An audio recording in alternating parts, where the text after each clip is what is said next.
All right, guys, this next guest has been a real good brother, man, just building with, whether we doing an interview or we talking in private. He's a real good dude. He's been around for so many pivotal moments in hip hop. I'm talking about the one and only Poison Pen. Yeah, we back at it. You know what I'm saying? We back at it, bro. You already know. What's good, my bro? Hey, man, I can't complain. Just been grinding, man. I see you been working too. I saw that show that you was at with Rusty Jux, Thurston Howe. Oh, yeah. Yeah, a whole bunch of cats. 38 Special. Yeah, 38 Special was there. I was surprised when you came out. I told Icon, I was like, yo, damn, man, you got a lot of surprise guests come out of this. You know, I was not expecting that. But bro, it made sense though. It was in your home, you know. It was in your neighborhood. You had to pop up, right? You know, it's in the borough. Like it's like you ain't gonna throw no function out here of a certain magnitude, right? And I'm not gonna like pop out. You know what I'm saying? The mayor, you know what I mean? You was coming out there kissing babies. You know what I mean? Borough president, man. You know what I'm saying? And then I had to check in. I had to make sure. I had to go see Thirst. I ain't see Thirst in a minute. That's the bro.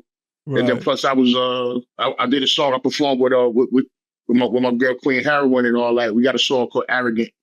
So y'all can check that shit out, man, and all that. Yeah, we got a video for that and all that. So we did that day, man. That shit was fire. It was a dope ass show. So shout out to Mike. It's hard to call him Mike King, even though that's his name. Shout out to Icon. I still call him Icon, bro. So shout to Icon. And shout out to LR Bliss Creed, you know what I mean? MCMI and all that. They the ones that curate that series. It's called the that concert series they doing over there. It's called The Craft. Right. So that was the first. Got another one in February. Mm-hmm. They got another one in February. So yeah, and it was a great turnout. It was a great turnout, man. So shout to my guys and all that. Yeah, for sure, man. All right. So first things first, man. I want to give you the opportunity to respond to what Diabolic said in his segment about the beef with Talib Kweli. Now, remember, when I first interviewed you, okay, I asked you, you was like, you're going to have to ask them about that, okay? Yeah, you got to ask them. That's their shit, man. But, right. But then I asked him, and then, you know, he said some things, and then now, you know, it's your turn to share how you feel about what he said. First of all, Diabolic, Talib Kweli, those are both people that have been friends of mine for a long time. Like I knew Kweli almost before I was rapping pretty much. I mean, broke that shit, you know what I'm saying? So, and Bollick, come on, like I'm the one that helped put Bollick where he at. You know what I mean? So those are both two people that I consider fair.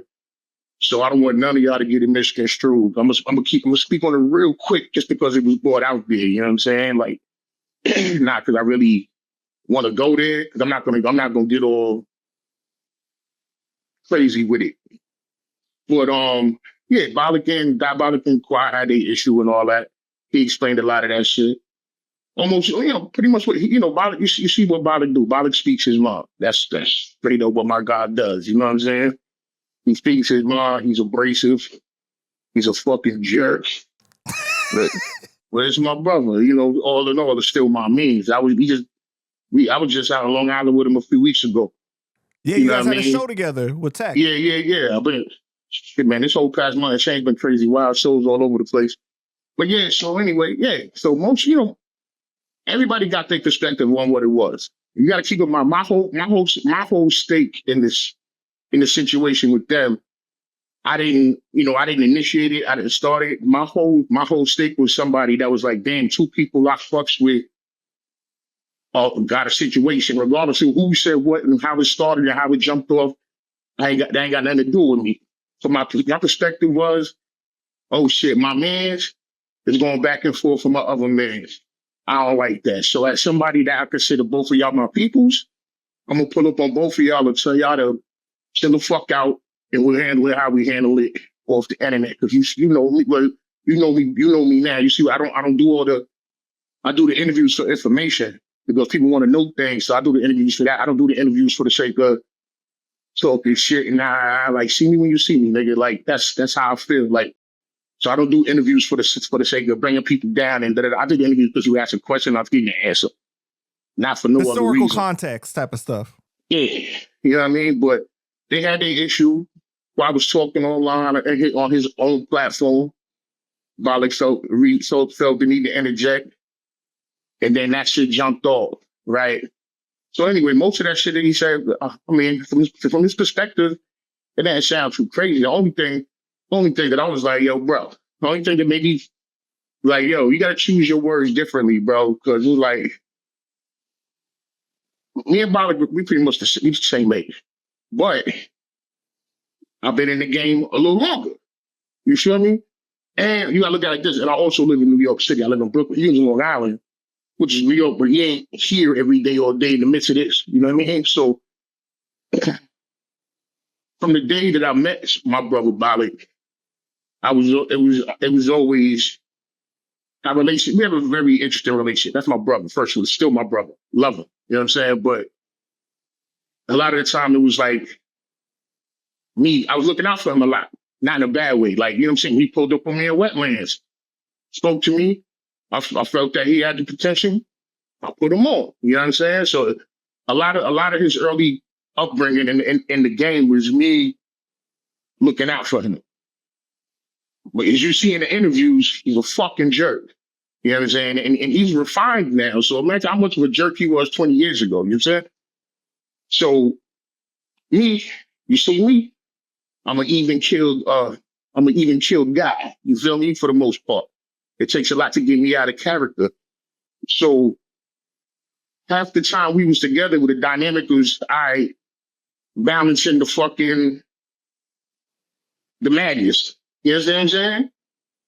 So I always was, not like he needed protection like that, but I always kind of protect, like if I'm with my people, I'm gonna look out for them, I look out for them. So in my perspective, they going back and forth, whatever. They both hitting my line, yo, asking about son and all that. So my thing was, I'm like, he sent me on the phone ranting and raving about Diabolic. I mean, I just happened to be in Los Angeles. I was in Hollywood. I was in Hollywood chilling, right? I had a little crib on Sunset, right? Had a little stupid Airbnb, right? I'm out there doing my thing and shit. I'll be, you know. So he hits me up on the jack. Nice early in the morning. You know what I mean? Had the boxing over leftovers in the fridge and all that. You're about to fuck this plate up. About to go lay up with something. I'm on my LA shit. You feel me? Like I'm splashy. You feel me? So Maggie, I'm chilling. I'm in that mood. I'm not in the hood. I'm not in the star. I'm in LA chilling, doing interviews, doing shows. Palm trees. It's a nice time. You feel me? Yeah. So my phone rang. It just happens to be Talib. He calls me, but he's ranting and raving about Diabolic. We all know this. We all know that Kweli's a very passionate individual. So Diabolic got it wrong because he said that you had called Kweli and was like, "Yo, like, where you at?" Man, you listen to our hi-hat, bro. Listen to me, man. So he called me, you know, ranting and raving, you know, telling him, you know, about, yo, that's your man, we talking. I'm like, anyway, we having a conversation, whatever. But as being who I am, you know, sometimes things don't need a full conversation. If we ranting and raving or whatever, we could like, yo, you know what? Let's get to a point where I'm gonna be like, yo, where you at? Where you at, bro? Because we ain't getting nowhere like this. We ain't getting nowhere on the phone. We ain't getting nowhere. So he's talking to me, and I'm like, yo, where you at? You in the hood? Like, where you at? I thought, like, because, you know, I know where my bros stay at in the town in Brooklyn, too. Like, that's my man. You know what I'm saying? I know it. So I'm like, if he in Brooklyn, I could pull up on him. If obviously if the invite is there, I pull up on him there or whatever. So he didn't know where I was at. You know, but obviously he just called me, you know. So he's like, yo, where you? And I'm like, yo, where you at? He's like, yo, I'm not in the hood, because he know where I live at too. He know I'm on Notion. So I'm like, yo, where you at? He's like, no, I'm not in the hood. I'm not in the hood. I said, I ain't asked you that. I said, where are you, my bro? Where you at? He was like, yo, I'm in LA. I was like, yo, send me your ad. I'm in LA too, nigga. I'll be there in 20 minutes. I ain't talking this shit. I'm just giving the recollection of what it was. That's all. I ain't talking crazy, because I wasn't approaching him on no tough guy shit. It was just some man shit. Yeah, I wasn't approaching him on no tough guy shit. So I'm like, give me an Addy, bro. So Shaw sent me the Addy. I'm like, I'm out here, bro. It just happened to work out like that. The stars just aligned like that. So I pulled up on him. We pulled up, had the conversation, try to, my whole take in the shit was, I'm not here to say who was right and who was wrong, because I wasn't even a part of the initial thing. Like, say if you see two people that you both consider fan, like, hey, from your perspective, two people that you both consider fan, and they both going at it, what would you do? What do you do?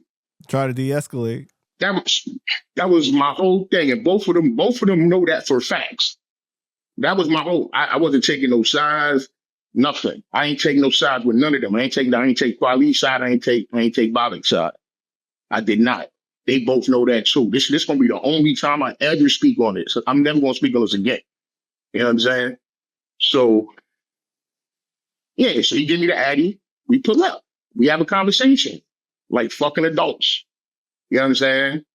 And then whatever happens, and then I try to get him to like your fam, like this. Like I understand you're online doing what you do. I can't tell you how to interact with people online. I can't tell you what to do with people online, bro. You a bigger artist than me. You feel me? You older than me.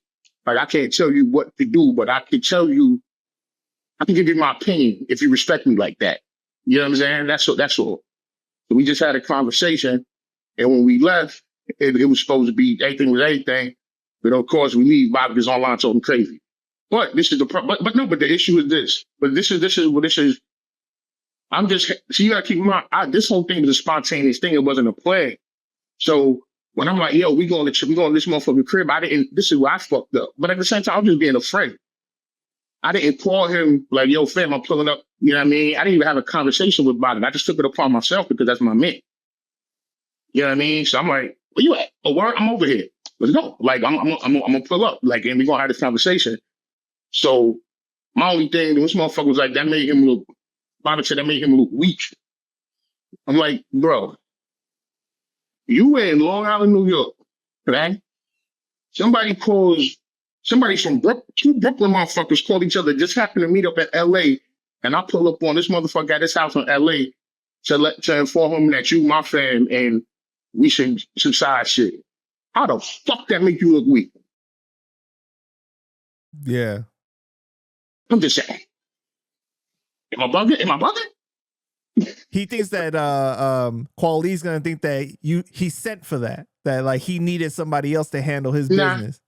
I mean that's not the case. So like that's not the case. He just happened to call me because we have a rapport. I know him. That's the person I consider a friend.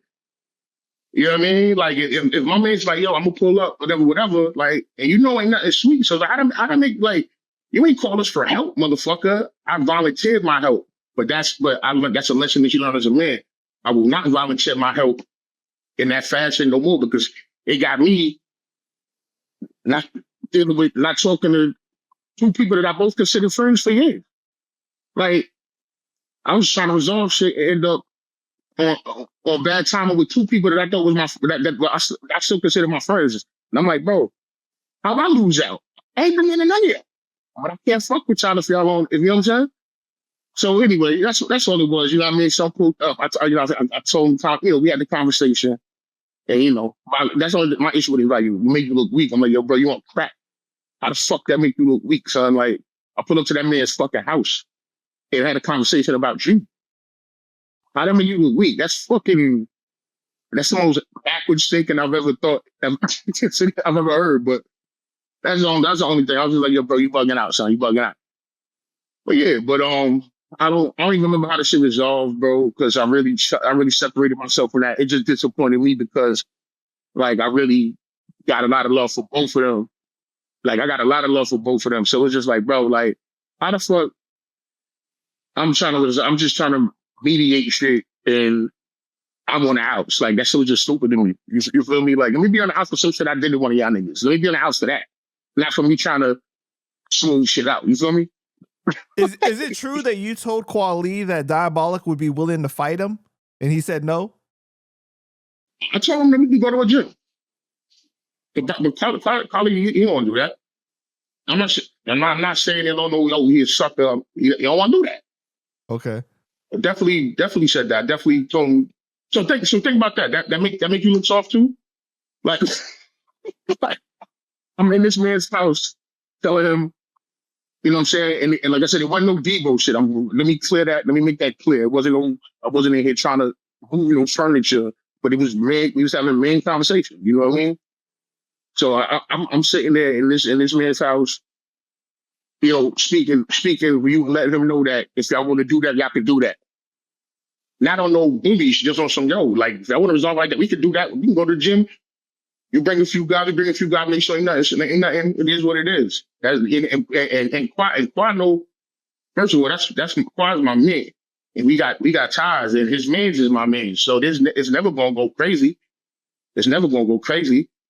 Like Chef is like all them, like we got families intertied from like 20, 30 years. Like, so it ain't never gonna be nothing crazy. So I just presented the option.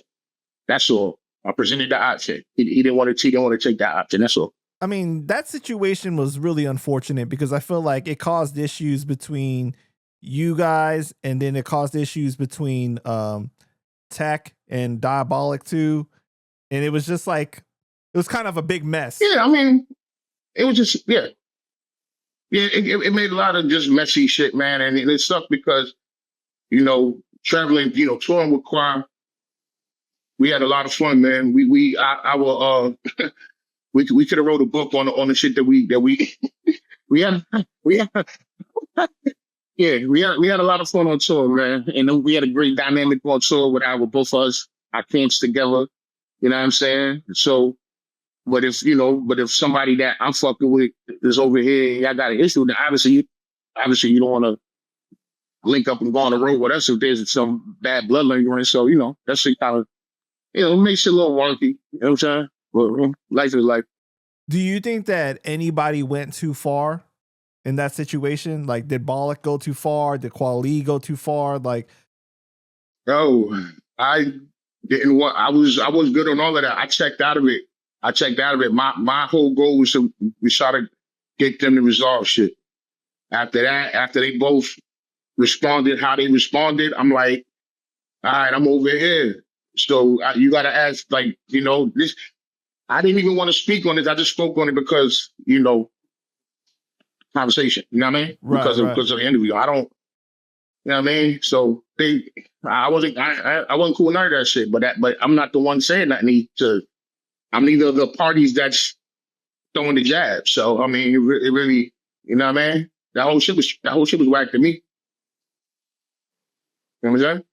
Yeah, because once you start talking about like the race part and then like people's family and all this stuff like that, then it starts to get too serious. I feel like if it was just like about each other and you like cracking on each other, it's a little different. But once you start going across certain lines like that, then I feel like that's where like it got real serious.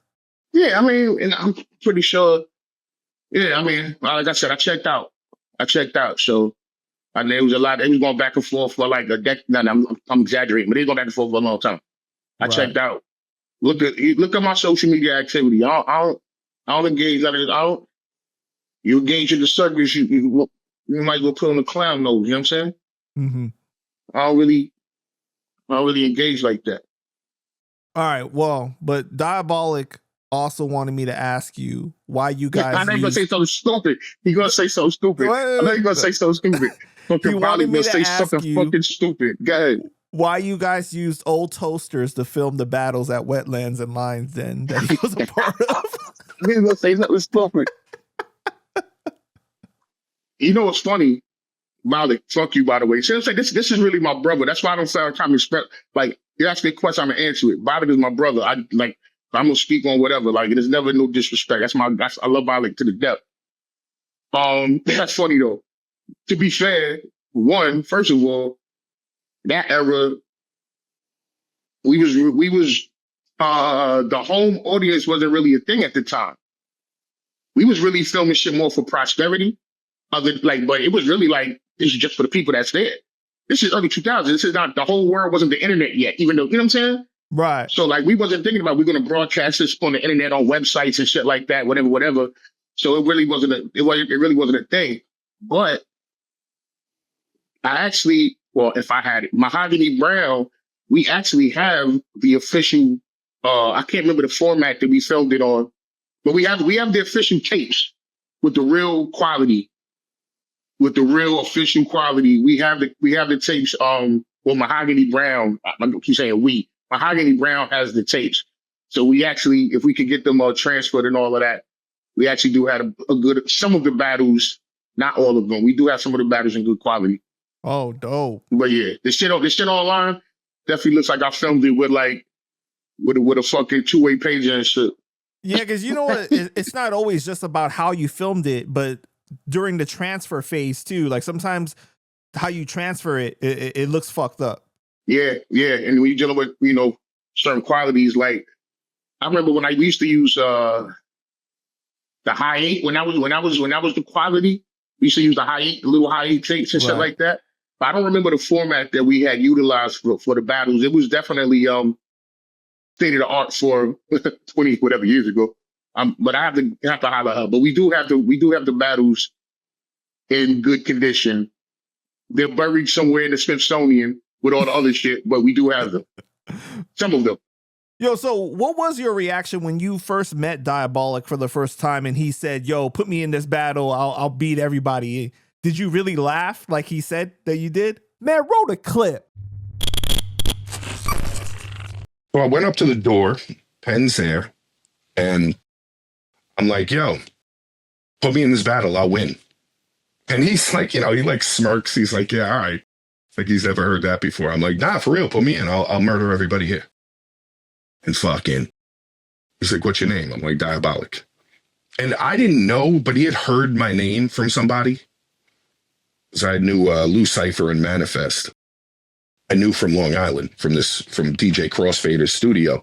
They were like younger kids, but they were involved. Like they were battling a little. They knew Penn from the battles. And Penn was always looking for people to do the battles because they needed to, fill the X amount of slots to even throw a battle. So you had to have rappers. And Lou Cypher was like telling Penn, like, yo, I got to get my man Diabolic out here. He's like, I'm telling you, this kid is nice. He would kill people, da-da-da-da-da. But honestly, I wasn't aware that I could just go to the wetlands and battle. I had heard of these things going on. I didn't know. I thought I needed to know somebody who knew somebody. I didn't know I could just walk up and get into a battle. It didn't even cross my mind. So Penn's like, fuck it. Yeah, I'll put you in. And I did the battle. I fucking murked everybody there. It was a great night. Yeah, so it's funny. It's fun. Hey, who is this guy? Like, what the fuck are you talking about, bro? But I think I was, if my memory serves me correct, I may have knew somebody. Well, I knew people that knew him. You know what I mean? I didn't know him. I never heard of him live until that day. But it was definitely people that was around that was like, nah, son is valid. And if people who I respect is going to say that, if I respect the opinion, like, oh, nah, son is valid, all right, boom, I'm gonna give you a shot. I mean, I was the gatekeeper that wasn't a gatekeeper. I was a gatekeeper that let everybody in. You know what I'm saying? Like if I never took no bread from nobody. Like if I felt you had the talent, or if I felt there's something about you, I'm gonna give you the shot. I've done that time and time again. You know what I'm saying? So when he said that, it was funny, but I kind of believed him. You know what I'm saying? I was like, I don't know. It was with this rap shit, you get intuition. You know what I'm saying? Like certain shit, like, we'll give him a shot. And if he got smoked, then he got smoked. So either way, if he lost, it wouldn't have been no harm to me. You know what I'm saying? But for whatever reason, when he said that, I laughed and I was like, you know what? That I got you, bro. Like he had this confidence about him, and plus some of the guys around him I knew. So I said, just give him a shot. So what was your reaction when you heard him rhyme for the first time that night? I threw up on myself. I'm fucking with you. Yeah, something was dope. Like, you know what I mean? Something was dope. But he definitely had the talent. You know what I mean? Obviously, which is why you see I stuck close to him and helped put him in position. Pause. You know what I'm saying? And when we went out to, like, I was, watching his back in certain ways. You know what I mean? Just looking out for him. And anytime I did something, I try to make sure I could look out for my people like Bollock and at the time like Bollock or Jin or technique or you know what I mean. I would just, it wasn't about nothing. That was just, I said, if I see you got a talent or something, if I believe you, if I believe in you, I'm gonna do what I can do to look out for you. And when he spoke, I kind of, I felt him. Mm. I felt that, and I was like, top, like I said, and if he was just talking shit and being cocky, he would have got smoked, and that would have been the end of the story, and it still would have been no skin off my back. But he definitely rose to the occasion. And he's definitely an elite. You know what I mean? He's an elite lyricist. He been that for a long time. Right. But fuck that fool though. Fuck him, yo. Fuck Diabolic, man. I didn't say that, Diabolic. Don't come after me, okay? I'm sorry. Can you talk about the story with Nino Bless and Immortal Technique where you guys tore up the whole bar? That was a PH situation. Was I even there? Yeah, wasn't I? Motherfuckers was handing out flyers in the bar. And this is back in the flyer days. We handed out flyers for shows. We was on early 2000s? Mm-hmm. And a dude was in the bar with his shorty. You know what I mean? PH handed him a flyer. PH had to do the flyer. And dude said some real condescending shit. Said something real condescending. And that's the thing, like, even though, sometimes we knuckleheadish, but motherfuckers just don't do shit for nothing. You know what I'm saying? Like, now that motherfuckers is older, motherfuckers probably wouldn't, just jump off the handle. But, you got to deal with young adults. Now, son said something real condescending towards PH. And then, bottles, heads, feet, fists, elbows, legs. You know what I mean? Some ran behind the bar. Niggas is throwing shit at from the bar. Niggas throwing bottles and glasses at the motherfucker. Typical New York City nightlife shit. Shout out to Nino, my brothers. Damn, yeah. So like, was he like real fucked up at the end, like bloody? And you bringing up old shit, bro. Nah, nigga ain't die. No, I'm not talking about die, but like he was obviously hurt, right? It's funny when you say a situation, it sounds a lot. It took a lot more time than it took. It should be quick. You know what I'm saying? But yeah, that happened. So did anyone get like in trouble legally or anything, or you guys just like shook the spot? It's early 2000s New York, bro. Fucking mayhem, bro. It's don't fucking police what? You got too much to worry about in New York, bro. A fucking bar fight, like, yeah, who cares, bro? Like, bro, like, I won't say this, man. We keep on, like, I'm not I'm an adult, you know what I'm saying? But, as a person from a certain path, sometimes shit happens or whatever. You know what I mean? Like, I'm not a career criminal, but sometimes criminal things occur. You know what I'm saying? But NYPD, man, I'm gonna say this, bro. Like, I've had a lot of fucked up situations with NYPD. But I've also had situations where I'm like, yo, good looking. Like, you know what I'm saying? Where motherfuckers totally looked the other way and was like, so I've had like horrible situations with NYPD. Like, I've literally been locked up for doing nothing. Like, literally, that's literally happened to me. Like, being thrown in jail for nothing. But that's just products of the environment. Sometimes that shit happens. But then there's times where things have actually occurred and we should have been locked up and the boys was like, you know what I'm saying? So, yeah, but yeah, New York City, early 2000s, like, it'll take a lot more than a fucking, a bar fight, a kerfuffle. It'll take more than that to get the boys involved, you know what I'm saying? So PH was the one that set it off then? Yeah, PH.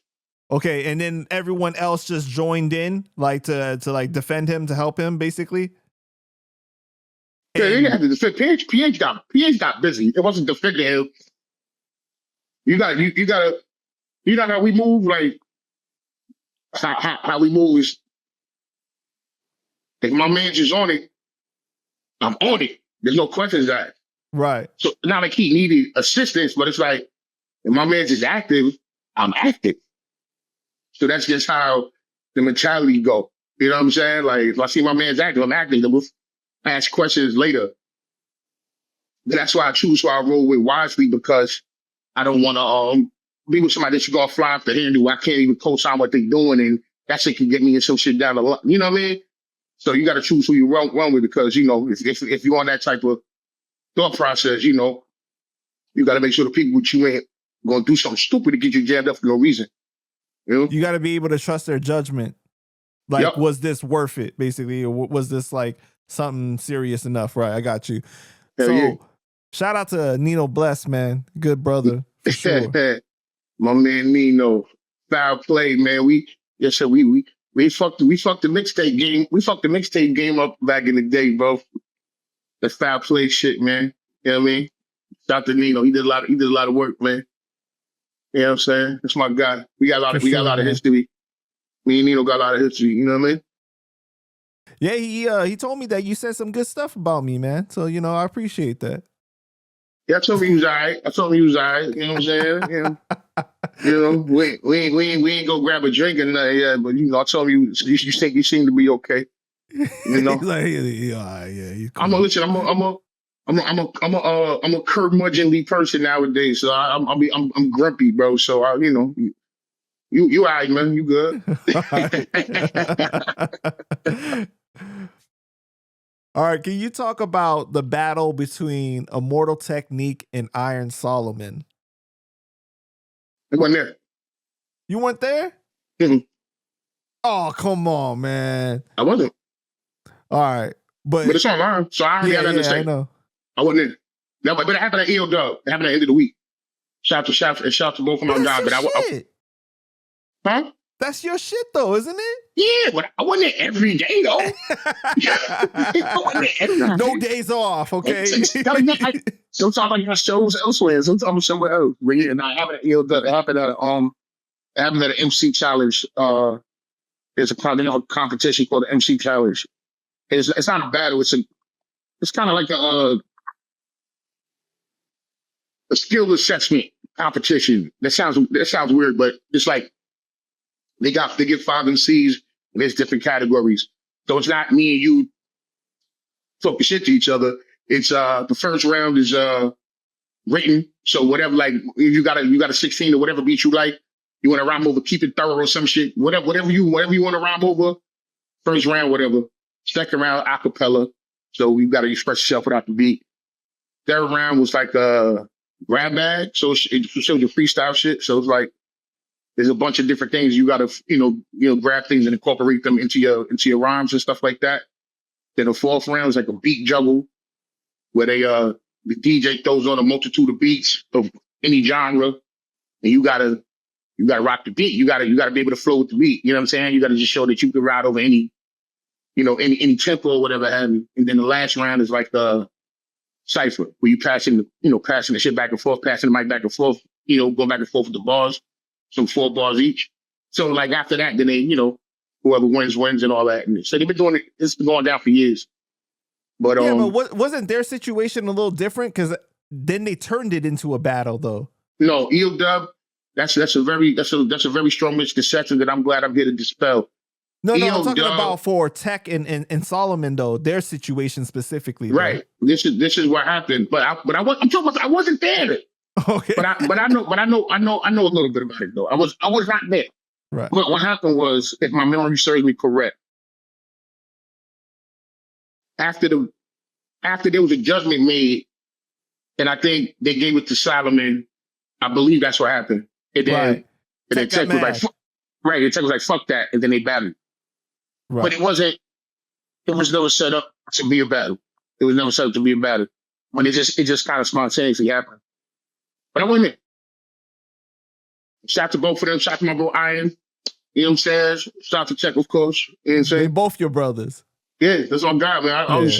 I just had a dope Christmas party with Iron Solomon, man. Shout out to Groundworks and all that. Yo, son. Yeah, that's my brother.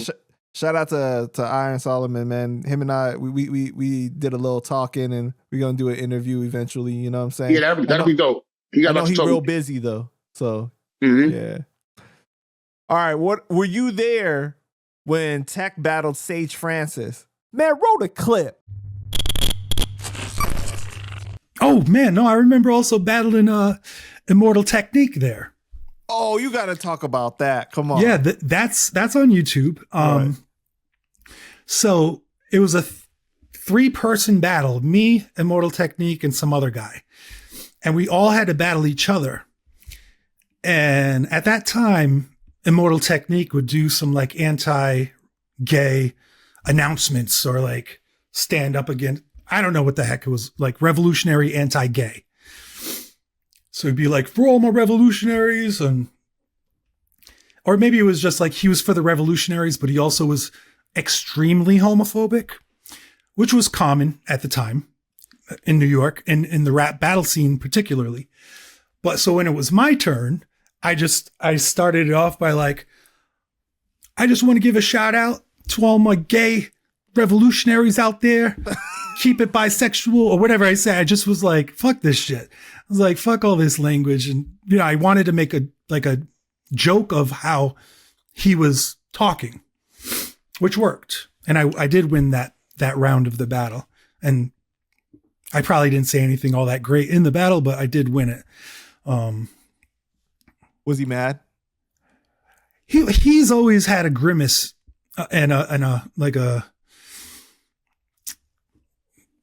doesn't seem happy with me whenever I see him. So, but Brother Ali swears up and down he's a very nice guy. Seem happy with you whenever you see him. Like he introduced me at you know what? I shouldn't say that, but back then it was true. It was absolutely true. Okay. So he would mean mug me, you know, I just was not welcome. And I was, you know, they looked at us going to the wetlands as weekend warriors. Like we weren't really part of the scene. We were just popping in for the battle and then we were out. I understand that. But, but Immortal Technique at Rhyme Fest a couple of years ago, he was the one who introduced me on stage, and he did it some very tongue in cheek kind of introduction, but it was respectful and we dapped up and it was nice. I don't remember that battle. You don't remember that one? It's online. Bro, do you know how many battles I've been a part of throughout these 15 years, bro? I'm trying to remember battles from like the past decade. You talking about a battle from 20 years ago? I remember that shit. I expect your mind to be a steel trap, okay? Like it's just like nah, bro. You remember every single rhyme. I remember that shit. Was that a win list? Yeah, I think it was because you know I interviewed Sage and Sage spoke on it and he said that he beat Tech. That's possible. Yeah. I don't think I was there for that either. No, I think you were there. And this is my first had 42 years ago. I don't remember. I could have been there. Bro, I do not remember Sage Fritz. Well, it was a 3-person thing. It was him. Was it a bragging rights battle or was it one of our battles? Was it one of mine? I think it might have been bragging. I don't think Sage Francis did none of mine. It had to be a bragging rights or something because I don't think Sage Francis did the hook. I would have remembered because the hook.com battles is the ones that the first thing that I threw. So I would remember that more because it was something that I helped birth. You know what I'm saying? So that and there was a lot of other battles that occurred at Wetlands that just wasn't. I wasn't the only person that did battles at Wetlands. People did battles before me at Wetlands, such as bragging rights. So I believe that was probably a battle at bragging rights. That was probably a bragging rights battle. He does remember meeting you though. You said what? He does remember meeting you though. Who Sage? During that time. Yeah, Sage. I mean, I've met everybody. Yeah. I did shows with her around. Probably like Middle East, Boston, all that type of shit. We was all around the same time. You know what I'm saying? Mm-hmm. Yeah. Mm-hmm. All right. What year is it that you meet Jin? 2000. 2000. So at this time, he doesn't have an online presence yet. He's just like doing like battles He I came mean, who straight really, from Florida, right?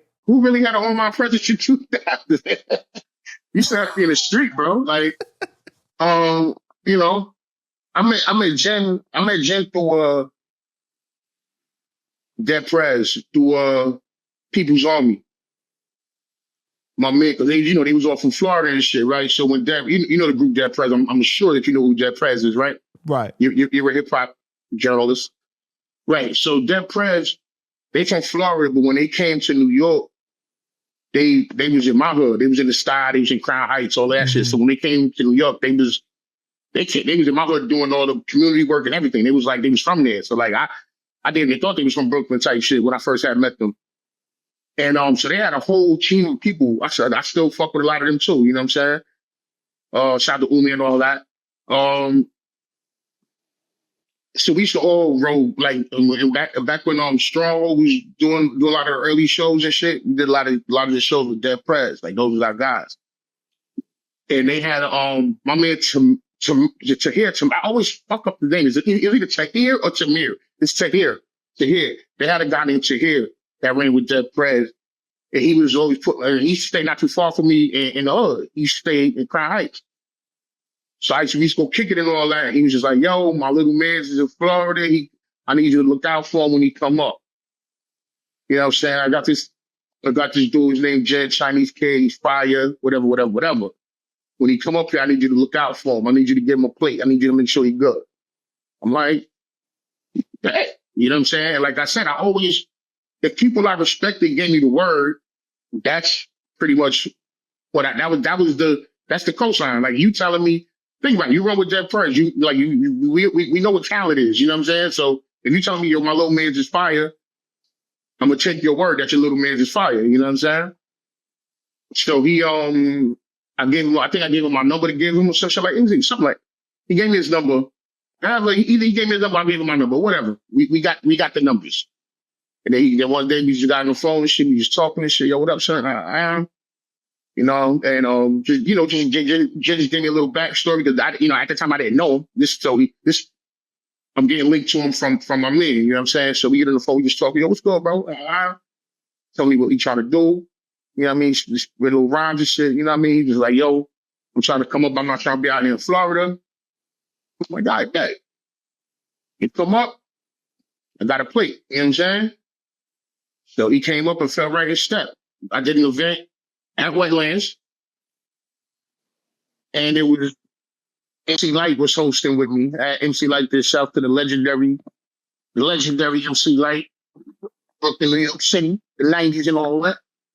So I was hosting an event with MC Light, and that's when Jen made his New York City debut. And we brought him out, and he hit the ground running. I think that was the day he battled Many Styles. You know what I mean? And from that point on, I was like, all right, I had him under the wing. You know what I'm saying? So I was just setting him up, making sure he was good, looking out for him. You know what I mean? You know, showing him the way, like I did with a lot of people. You know what I mean? But yeah, I kept Jen close to me. Until then when he signed that way, he signed the Rough Rider deal and shit, then whatever. But yeah, that's my little man, though. So what was it about Jin that made you want to be like a big brother to him versus I'm just going to keep this all about business? Because when I did my research, it seemed like certain situations within that, it kind of hurts you how things transpired. Man, I figured that I thought we was tighter than that, that's all. But I'm young too. You know what I'm saying? So I figure, because I don't do things. I do things because I want to do them, not because I have an obligation to do it. I'm an artist myself. I don't got to give nobody else no light. I could just make sure I'm good and say fuck everybody because I'm still active. But at the same time, that's not how things grow. With you know what I'm saying? Like you got to make sure, hey, you got to be a giving person too, which is why I'm able to still be around. Still, you know what I mean? So. I just felt that we was tighter than that. You know what I mean? Like I didn't look at like, and I knew for a fact that a lot of people after the 106 and Park thing, a lot of people that was around him, they saw him as he was a lick. And I'm like, and I saw it. I pay attention, bro. I'm an observant person. You know what I mean? Like, and I was just like, yo, and I told him, I said, yo, you know, I remember the night, because I remember when he started doing the 106 in Park. Which you lined up for him, right? Yeah. He won our series of battles, and we had to link my man Terrence from MTV. Not the Terrence that was hosting 106 in Park later. It was another dude named Terrence, another Terrence. But Terrence, because we had to link because before 106 in Park, there was a show on MTV called DFX. And right. DFX had the battles first. DFX did the battles first. You know what I'm saying? And then when DFX got canceled off MTV, they realized that the battles was a big part of it. So they wanted to, so being that they took it from MTV to BET, which was obviously the urban network, when they did the 106 in Park, they just incorporated the battle shit from DFX to that. You know what I mean? So I already had the link. I was on MTV. You know what I mean? We did some shit with like 8 Ball and MJG or some shit was there, whatever. Breeze was the battle champ. Breeze Ever Flown was like the big battle champ of DFX. So we already had the plug with the whole MTV Viacom network. We already had the plug. We already had built that bridge. So we could walk people in when it came to the 106 in Park shit. Yo, bro, I walked wild people in because I already had built that bridge. You know what I'm saying? And like a lot of my guys couldn't miss. Like Jin couldn't miss. You know what I'm saying? My nigga KM couldn't miss. Like I had Hollow the Dawn, like they just couldn't miss. You know what I'm saying? Even though Hollow was on man at that time, but there was other people. But yeah, you know what I'm saying? So a lot of the guys, they trusted, you know, my word for talent and shit. And like I said, even then, like I could have went up there, but it's not all about me. I really try to, you know, give everybody place. And I'm not, and a lot of people aren't like that, you know what I'm saying? But yeah, so, you know, he got hooked up through there, whatever. And, you know, and I had taken a liking to something because, I don't know, man, there was like he wasn't a kid or nothing, but, you know, because like, it was just, it was still like some innocence. Like, it was like an innocence, you know what I'm saying? Like, well, you know what I mean? Jin wasn't a street dude either. Mm-hmm. Right. So it was just like, and also that kind of thing. Right. So it's like it was a pure love for hip hop more than anything, right? And that's all he was. And I'm like, and he had the talent. And on top of that, on some marketing shit too, like there wasn't that many Chinese kids doing it at that time anyway. So that was fire too. Like that wasn't the reason, because I put a lot of motherfuckers on that battle rap. He was the only Chinese motherfucker I put on. But that did pique some of the interest too, because it made him stand out. I mean, I put on 1,000 black rappers, but most rappers are black. You know what? You know, it's not. It doesn't. That particular aspect doesn't stand out.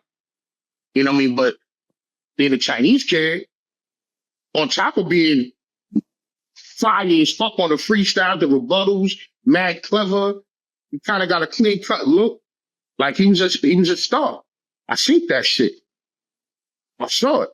You know what I mean? So I helped cultivate it. You know what I mean? But yeah, so you know, when Shanghai went over to do the Rough Rider shit, and kind of was like, you know, like what the fuck? You know, I ain't had no paperwork on that dude. Like it wasn't for that with me. But I had told him, I was just like, yo, watch who you keep around you, bro. I said, remember. I told him, I said, remember, bro. I said, yo, I ain't never won nothing from you. So how many motherfuckers won't be around you when this shit ain't lit, bro? I said, look, you got to keep in mind who ain't never asked you for nothing. I ain't never asked you for nothing, bro. And look what I did for you. You know what I'm saying? I told him that on Avenue 8. You know what I mean? And he probably when he pulled out the fucking, I said he parked the whip and stuff. And I was like, yo, and I couldn't go to all the 106 in Park takers because by that time, you know, I had to get a regular job. I'm young. I'm trying to fucking be a young adult and shit. So I couldn't be at 106 in Park. I had got a job. You feel me? So if I was around him more, I think maybe the cost would have been different with us. But it's like I couldn't be with you everywhere because I had my own life to live and I had to fuck to make sure I was good. So when they slid in with that, and then, when he did what he did with the shot of the Rough Riders and all that. So that time frame was mad short. You know what I mean? It was like 106 Park was 7, 8 weeks, like less than 2 months. So he went from being just a average 19, 20-year-old younger kid, not kid, but young adult, to like being signed to like one of the biggest labels of hip hop in 2 months. With no guidance, because the motherfuckers that was there that popped up, they was there for not his benefit, they was there for the benefit of, they were there for their own benefit.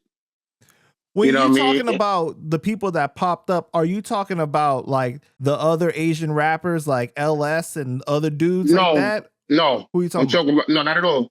I'm talking about the entourage. Like, fam, like, I'm like, okay, I know you. Like, and I know of your family now, and like, since you've been here, I know who you run with. And now all of a sudden, I pull up to you, you pull up on me, I ain't see you in a few weeks because whatever. And then now I pull up at the show and you got a whole entourage with you with a bunch of motherfuckers I never seen before. Who the fuck is these motherfuckers? But I can't tell you who to roll. I can't tell you who to hang out with. I can give you some big brotherly advice, but you still like even though you young, you still a fucking adult. So it is what it is. You're going to do what the fuck you do. I can tell you like, yo, son, relax. Yo, fam, you stay away from that. You 20 years old, motherfuckers, you should sign you to a fucking record deal.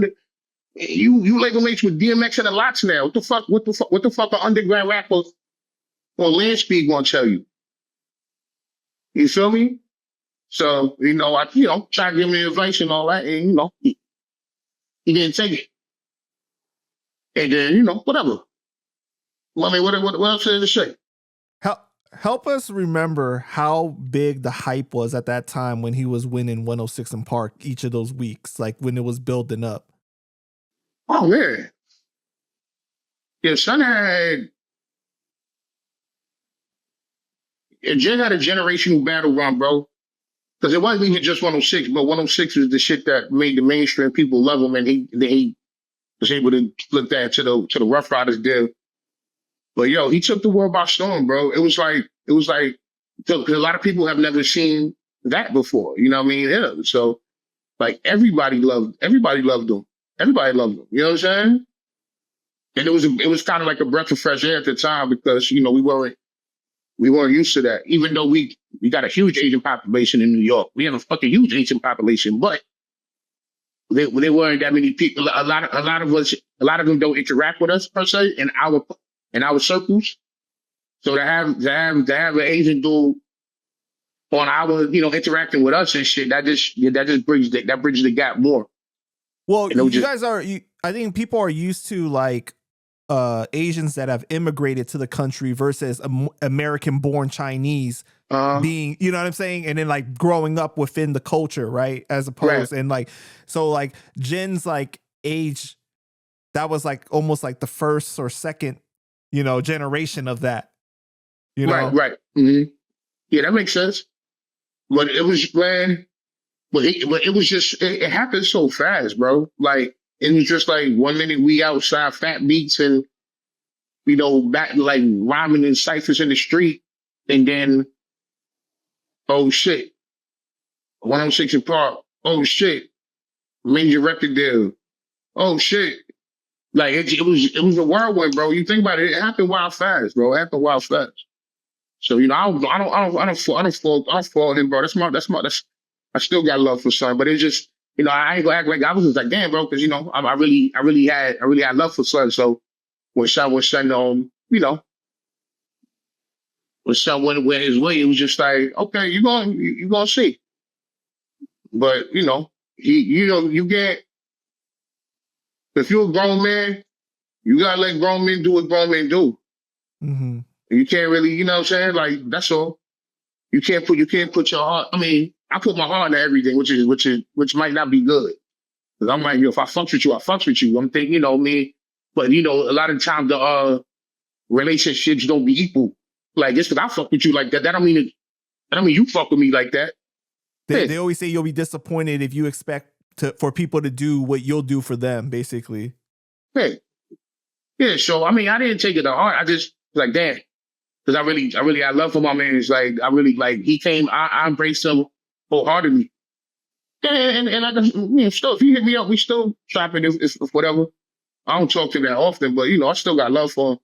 I spoke to him when on Bishop's funeral. We had a good conversation. We was on me, Solomon, and him, and Lito. Bishop's son. We had a good convo on the jet.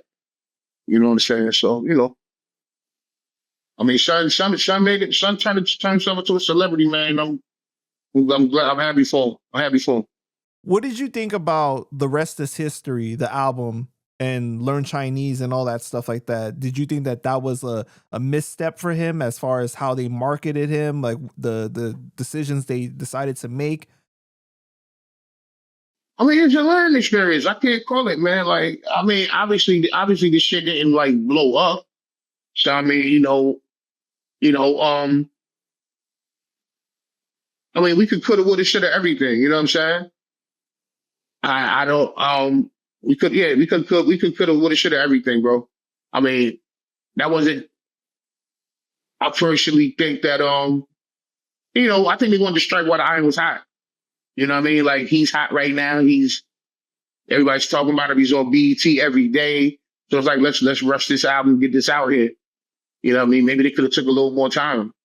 Let him marinate and, get some iller concepts or whatever. But I mean, he was getting radio play. You know what I mean? The shit charted on Billboard. So I mean, the shit is still a success. You know what I'm saying? So it just wasn't, I don't think it was the success that motherfuckers that they had envisioned. But for a dude who wasn't even really recording songs until he literally got a deal, so I didn't have a bunch of songs and shit like that. He didn't have none of that shit. That first CD that he was selling was was a compilation of old battles. And most of them was battles that I hosted. He had like a Best of Jen CD and like I think like what his first like major song was that I Don't Know song. You remember? Nah. You don't remember that song? I don't remember. I really don't, honestly. I don't. It was, yeah, but I remember he had his website, Holla Front. You remember? Hollafront.com. It's a Holla Front. That's crazy. Yeah, he had the forums and shit like that. Yeah, Holla Front. That is crazy. I forgot about that. Yeah. That's crazy. But you know what? Like, you could tell that you had so much love for him because even when things didn't work out for him and he came back around, like, you still helped him with the 100 Grand Gin album. I helped him again. I don't have a problem with that, bro. I don't have, because I really had love for him. So after that whole Rough Rider shit went left and all them people that was hanging around wasn't hanging around no more, like I said, then who can I call? I know who's gonna hold me down. Ted. And of course, I held him down because that's my bro. He needed the studio, needed the situation, needed to record this project. And I got him a whole nother situation. And with my man Ariel, and he did the 100 Grand Gin record. And more interested From there, things. he went overseas. Yeah, that's where he really got his success. A lot of his success. Yeah, he went to China. He went to Hong Kong, right? Yeah. He went to Hong Kong and all that. He did the whole ABC album and all that stuff. Yeah, that's when he got a lot. And I think that was where he did like the Masked Singer thing or their version of that, right? Yeah, something like that. Yeah, he did a lot of shit. He did that shit. He did the fucking the Fast and Furious. I'm like, yo, this motherfucker. Yeah. This motherfucker. Jimmy. That's why I can't be mad at nothing, bro. And I'm like, yo, son, like this motherfucker really made something out of absolutely nothing, bro. He really did. You know what I'm saying? And, I assisted along the way, but he did the work though. He did the work. You know what I People mean? still got to capitalize off of opportunities. Yeah, and he You know? completely did. Yeah. You know what I'm saying? So it's good to be a part. I'm a part of a lot of people's stories, man. Exactly. When you do the knowledge, you see how much Penn has like had a hand in a lot of different things, bro. And I feel like you don't always get the props that you deserve for what you've done. It is what it is. I got more to do. Let me ask you this though. Were you still tight with him when that situation at Club Yellow happened? You talking about the shit with Shy Mac and all of them? Yeah. His man? Ghost Shadows? Go shot. And LS got shot? Yeah, that was a crazy night. I mean, I was still, we wasn't as tight when that happened, but I was still in the periphery.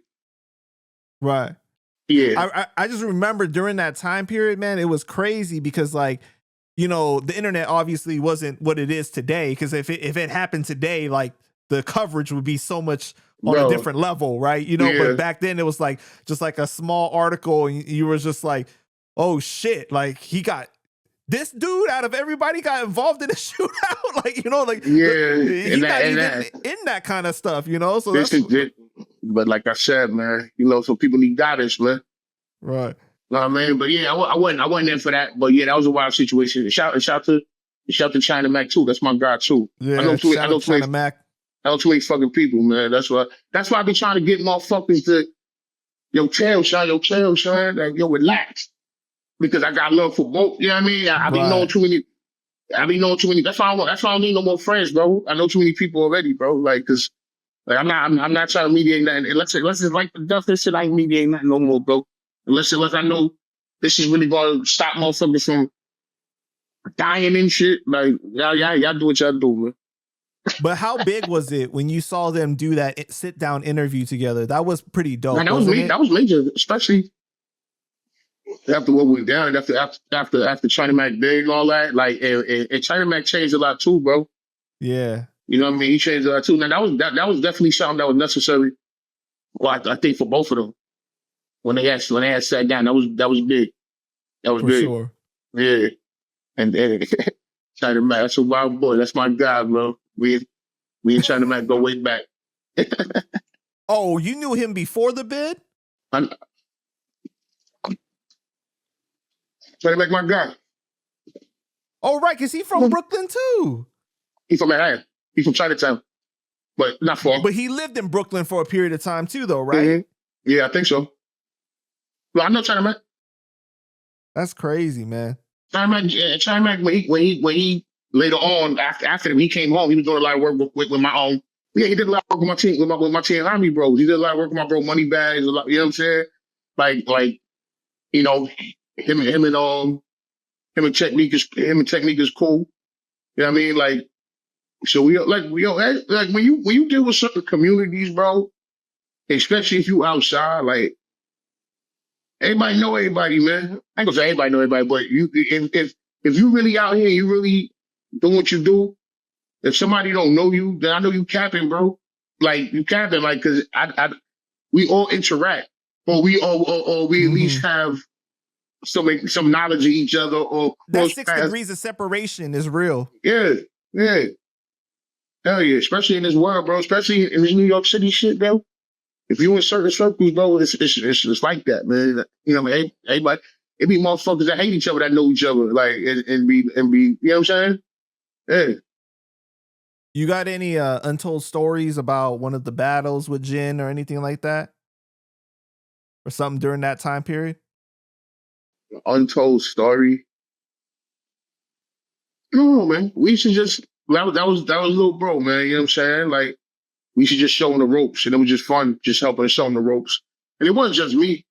A lot of my other guys was you know, we all took a liking to him, and it was trying to make sure, like we all wanted to make sure he was good. But I think that he probably didn't want to be everybody's little bro though. So I think that might have been some of that shit too. Like okay, over in this underground shit, I'm all these motherfuckers little bro. You know what I'm saying? But if I'm over here, I'm lit, and you know what I mean. So. I can kind of see that in hindsight, you know what I mean? But yeah, like we had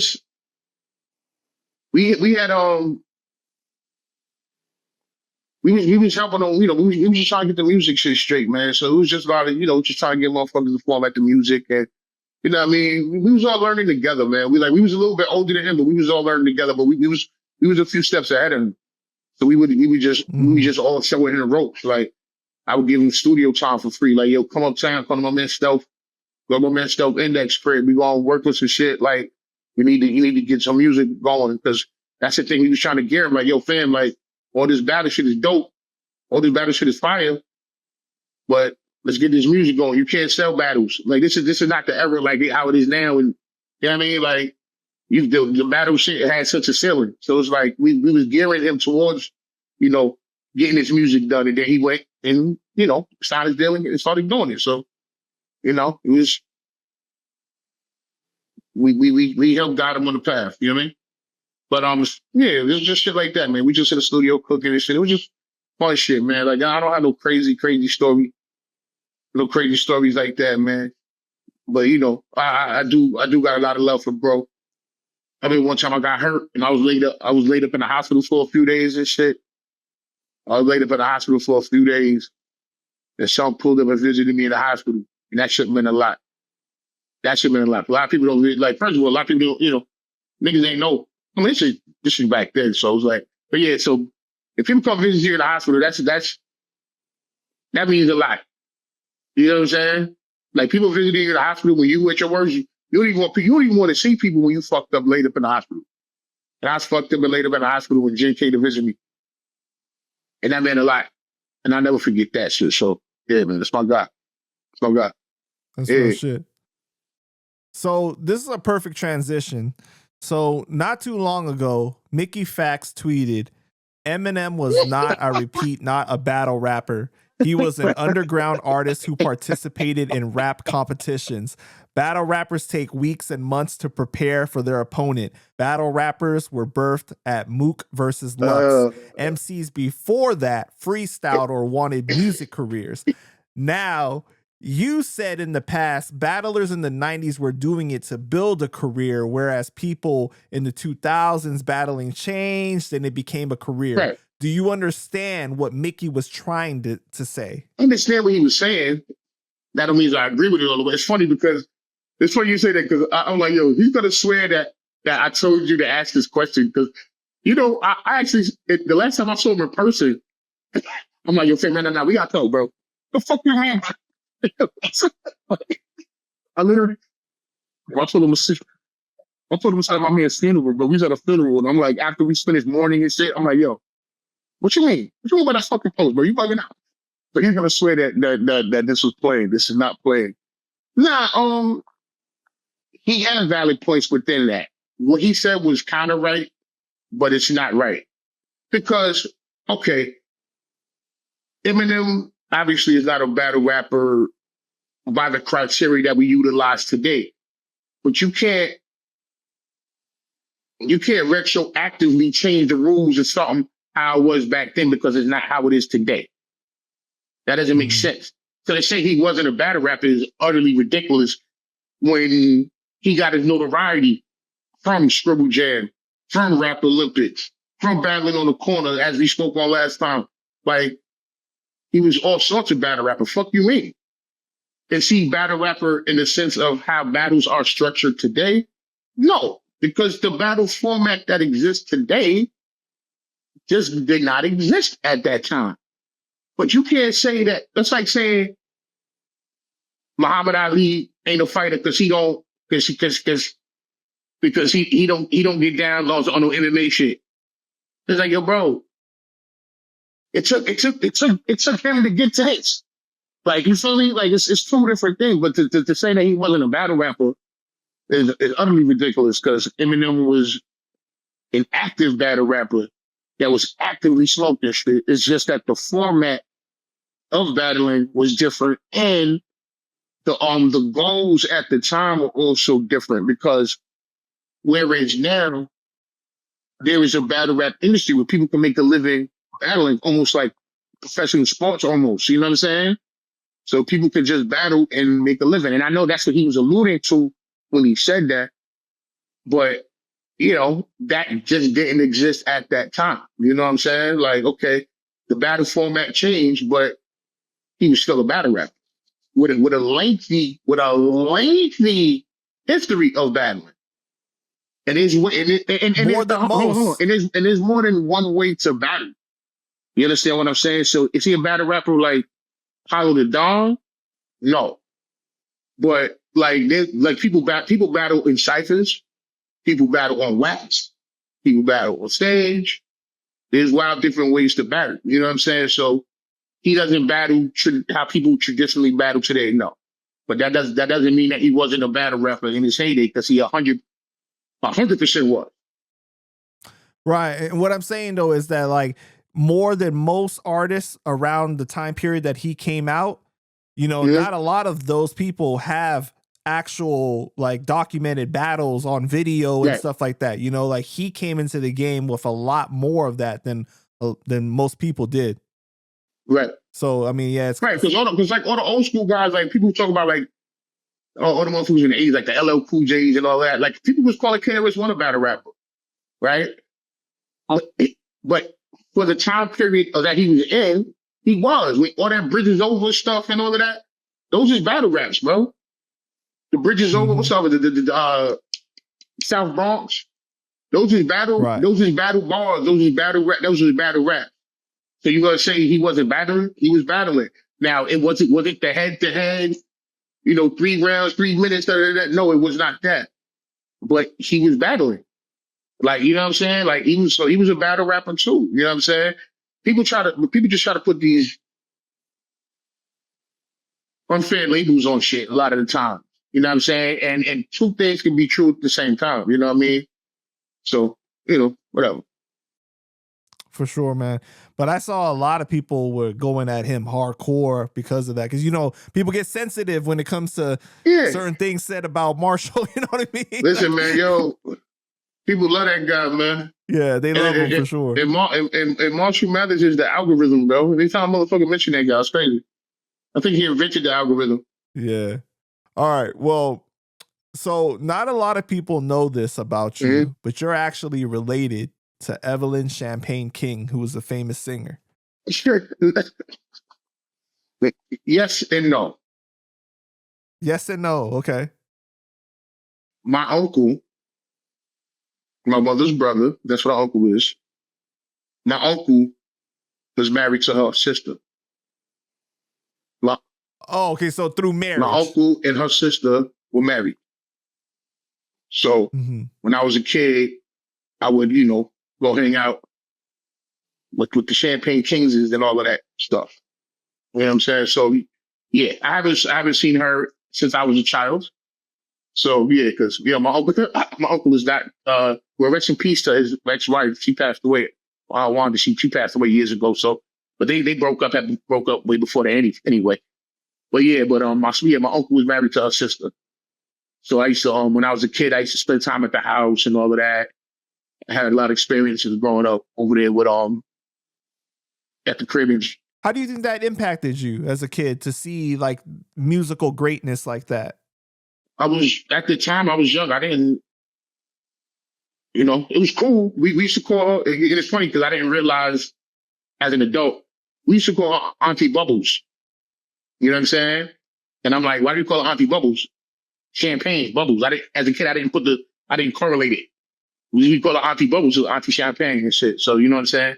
But yeah, so it was all I knew is that like because you know, I lived in Brooklyn in the tenement building. You feel me? All I knew is that every time we went to Jersey, we was on some palatial shit. Like that's all I know. When we went to Jersey, it didn't look like my block in Brooklyn. Like she had some plus shit. So that's the only thing I could say as a kid. Like I didn't really do the knowledge on the music shit. You know what I mean? Like I knew obviously who she is in the song. She did the people ain't no doubt about it. I'm in love. All that shit, all that cool shit. She did all that. But as a kid, I don't, you know. I think those records was already out when I was a kid. The other records was already out when I was so she was already lit. You know what I mean? But I didn't really know I should say I was mad young. So I couldn't really be like, oh yeah. I couldn't tell you the like the like no experiences outside and like fans and all of that shit. We used to go to the crib. She had a big ass pool in the backyard. And you know she had bread because the pool was in the fucking ground. You know what I'm saying?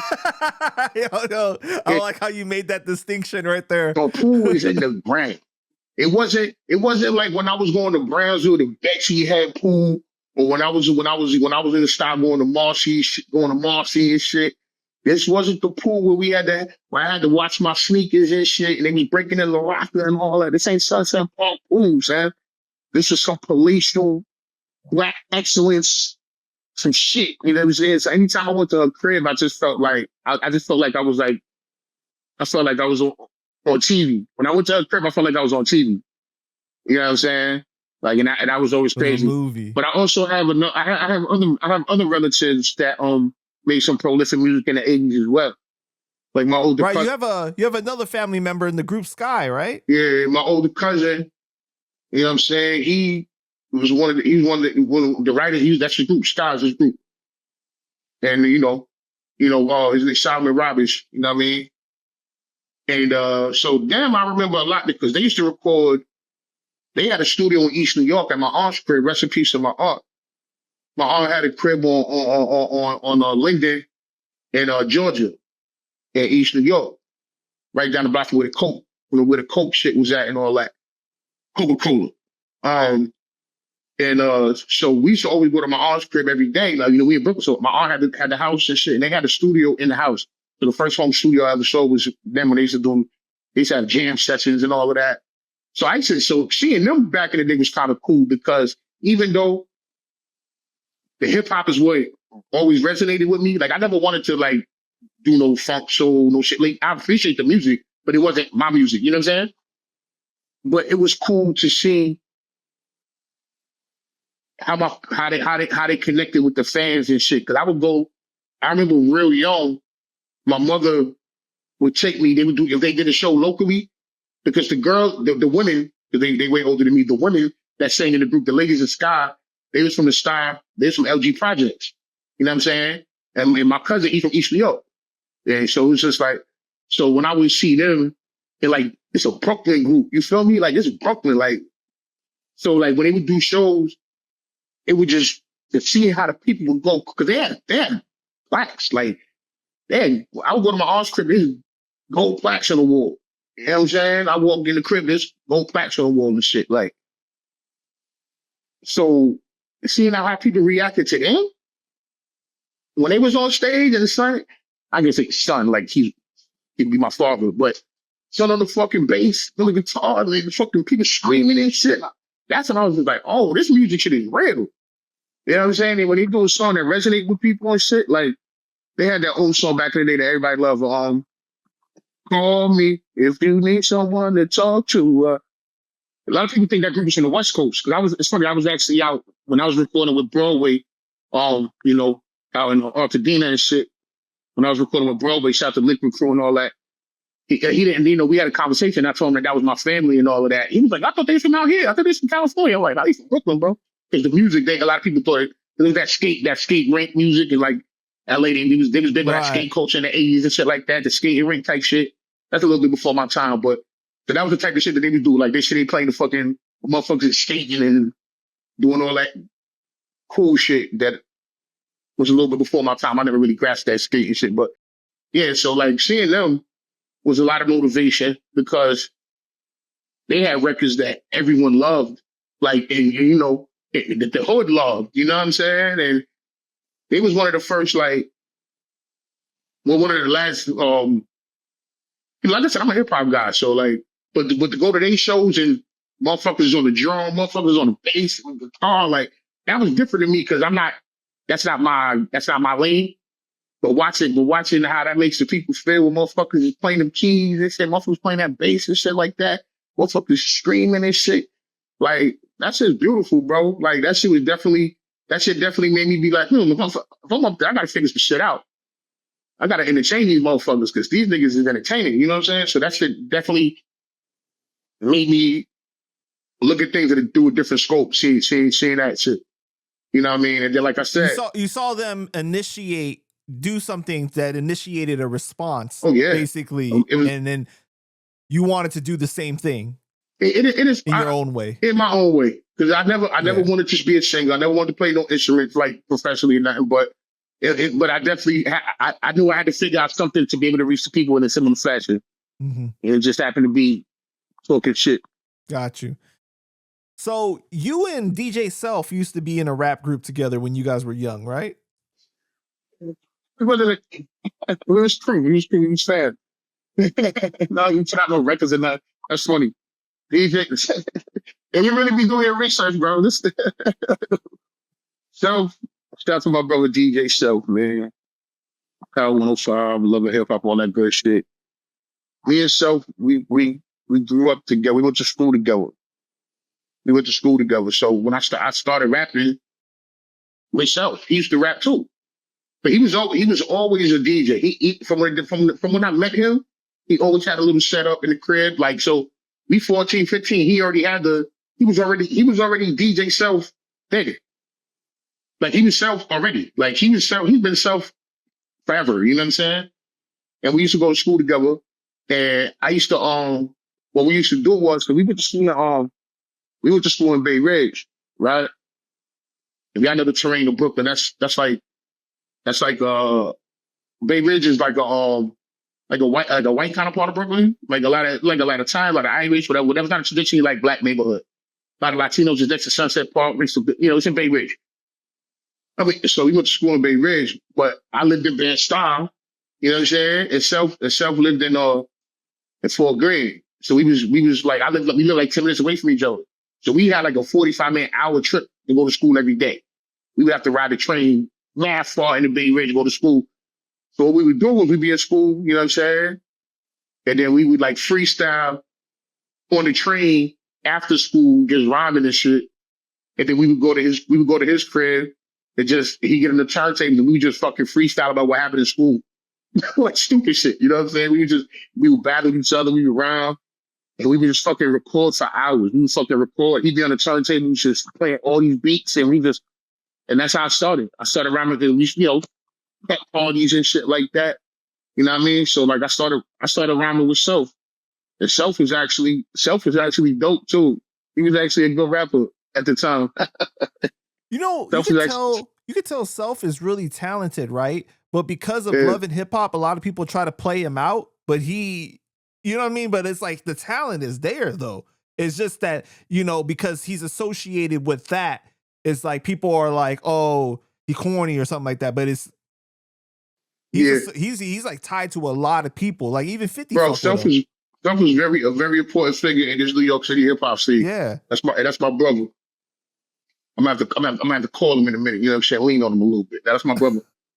It's funny, but yeah. So we used to we used together every day, just rhyming after school. I'll go to the crib. Like the first show I did, he used to put all my show tapes together for me, all my music together for me. We was tight for years, man. That's still my mans and all that, but we was tight for years. We went to school together, bro. You know what I mean? Like, when he started getting like real club gigs and shit like that. And when we were still young in the era before Serato and shit like that, if I wanted to go to a party, I'm like, yo, you DJing? You said I'm gonna carry a crate, son. So I fucking meet up with him and carry a crate just so I can get in the party for free. It's like that's my man like that. Like when we had to carry tapes and records and all of that shit. Like I would carry the crates going to party, you know what I'm saying? You know what I mean? But Self is my God. That's my man, bro. Self is me and Self got a lot of history. It's a lifelong friend. You know what I'm saying? It's funny, I remember when he told me he was gonna be on Love and Hip Hop. I remember that day. Actually, the day he was doing we did a memorial show for PH. And it was right after son had died and all that. And we did a big show at the spot called Santos Party House, which is like downtown Manhattan, down the block from the Tombs and all that, from the lockup and all that. And we was and I was in Power 105 right down the block. So he was either coming or going to or from the radio station. You know what I'm saying? So I'm outside talking to him. We just bumped into each other. He was like, yo, hey, I was gonna call you, and I'm like, yo, we just having a conversation. He was just like, yo, I don't want you to look at me. I don't want you to hate me, son. And he was like, I'm about to do some shit. You probably ain't gonna fuck with me. I'm like, what you talking about, bro? You my man. What you talking about? He was like, yo, I think I'm about to do this love and hip hop shit. And I was like, what? I'm underground. Like, yeah, I mean, I don't give a fuck about the radio.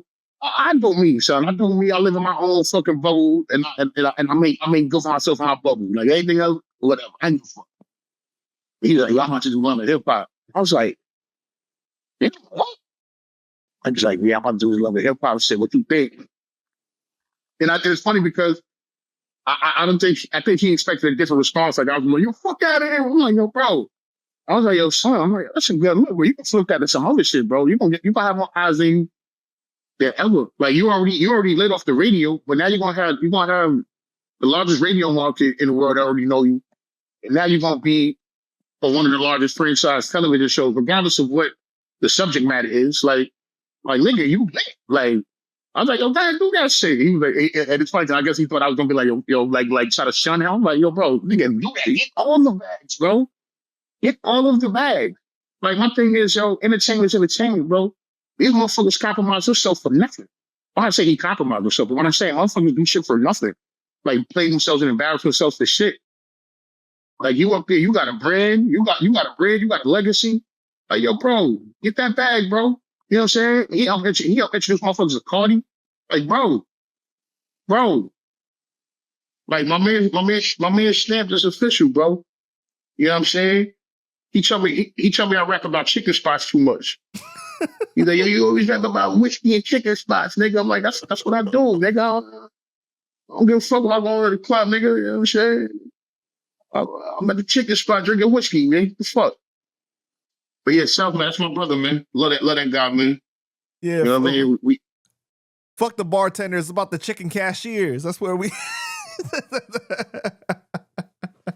I go where I'm welcome. That's why I go to dive bars. I'm a dive bar general. You know what I'm saying? I don't even give a fuck about the food. I'm going to listen. I go to the dive bar and give me a dirty glass. And keep filling up the same. Yo, when I order a drink, don't give me another glass. Just keep pouring in the same fucking glass. I'm gonna go on the dive bar. I'll probably give a motherfucker a $50 bill, which really don't mean nothing in New York now, but but it's a dive bar, so drink's a little bit cheaper. And we go to the dive bar, throw a motherfucker a little $50. Yo, just pull up when I point, nigga. You know what I'm saying? Like that's how I give it up. You know what I'm saying? But whatever. All right. In 2005, you were hired on to do some voice acting for the game The Warriors, which is a Rockstar game. How did you get hired on to do this, and what was the experience like? Yo, battle rap, bro. Almost not every day. So many things I've gotten in life because of rap. That's why it's frustrating as shit goes. It's like I can never act like I didn't achieve. Because, yo, bro, like I've got so much just on the strength of being able to put words together. You know what I'm saying? And so many opportunities have arose just from the fact that I can put words together. You know what I'm saying? Like nothing else. Like I travel the world because I can put words together. Like I'm not in the military. I'm not like, yo, bro, I go places I can talk, bro. This is crazy. You know what I'm saying? The Rockstar shit happened. I did the Blaze battle. I don't know if you guys are familiar with the Blaze battle. Mm-hmm. I did a Blaze battle. It wasn't one of the televised ones, but I did a Blaze battle in Orlando, Florida. I did a Blaze battle. They recruited me to do the shit. I went out there. And we did the battle. I didn't win. But one of the dudes, there was a bunch of motherfuckers in the battle. Shells was there.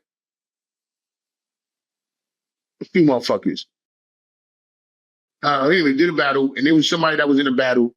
My man Greg, he went by the rap name El Juba. Greg Johnson, right? Yes, Greg Johnson, El Juba. You call that a fucking government like he owe you money or something, man. No, he used to write for Blaze magazine, right? Yeah. He did. It was like, I don't know. Some people, they first were out there was just wild to me. You see Greg Johnson, like, yo, relax. Greg Johnson. So, I call everybody by their rap name, bro. That's Jumper. You know what I'm saying? But yeah, Greg Johnson was in the, he was a writer, but he also rapped. And I met him there, you know what I'm saying, at the battle. We only cool, or did I meet him there? Whatever. We became cool, whatever. He was my man too, breathe out, flow, and a bunch of my guys, you know, Slave Seller, you know, a bunch of the guys. But anyway, he was in a battle. We was all at the Blaze battle. And we just built on rapport. We just started talking. And he just asked me at the battle. He was like, yo, you got an ill voice. I'm like, oh, yeah, okay, you know. Whatever. He was like, yo, you ever thought about doing voiceover work? I'm like, no, but what's up? He was like, yo, nah, I think I have to use you for some stuff. Yo, I'm doing some work, you know, man, I work with rap star that age. And I'm just like, I at me. Like, my thing is, a lot of times you don't know what you're capable of, but some people can see you and realize, oh, I can utilize. So if someone sees that attribute within me, I don't shut it down. I'm like, if you think okay, you're already an expert in this realm. So if you see me and you think I could do that, you have some. I'm gonna take your word for it. Then I'm not as apprehensive now because you already think I got the skill set. So you already see something within me that shows you that I can do it. So let me seize the opportunity. That's how I look at it. Like, I ain't never did none of that shit ever in my life. You know what I'm saying? It's like voiceover work. I'm like, all right, cool. I mean, I know I have a distinctive voice. You know what I mean? I got a distinctive voice. I have a distinctive way that I speak and all that. My vernacular different. You know what I mean?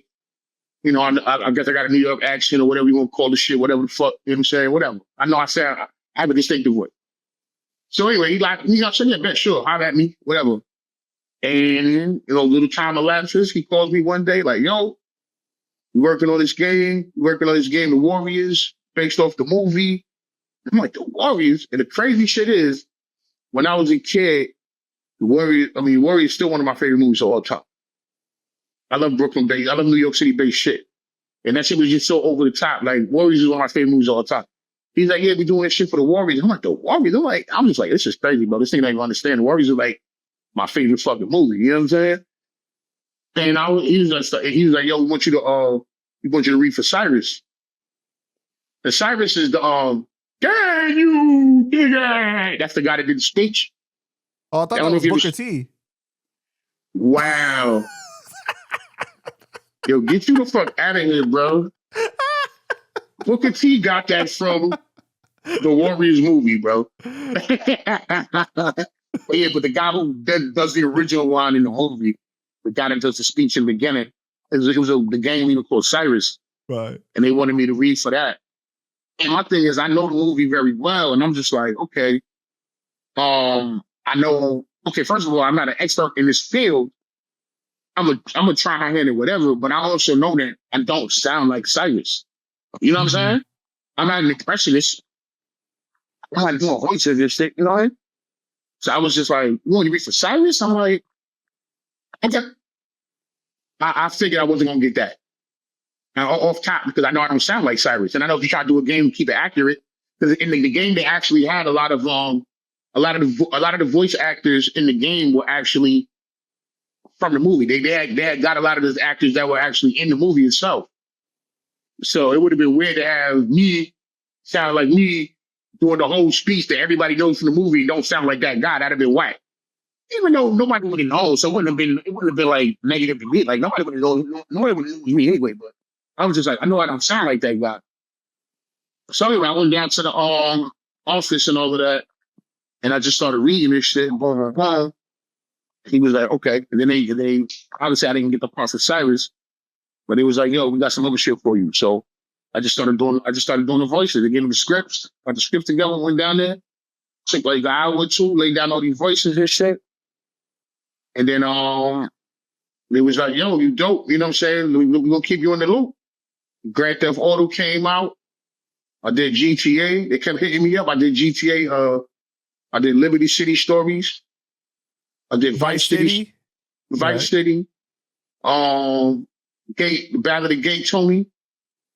So I just started I just started banging out video game shit. Boom, boom, boom, boom. You know what I mean? And that was all on the strength of me being in a fucking battle and started hearing my voice and was like, yo, you can work for this. And the next thing you know, I got fucking, you know what I mean, mad video game work. You know what I mean? So shout to Juba, shout to Rockstar. You know what I mean? I did we did Liberty City, Vice City, Gay Tony, Warriors. And I also did some songs for some games that I did a song for one game. So I did music and voiceover work. Project Got the Race, so we did a song for that. I did a few songs for a few video games. But that was a cool little side quest that I was able to embark upon. You know what I mean? So shout to Juba, aka Greg Johnson, you know? Yeah.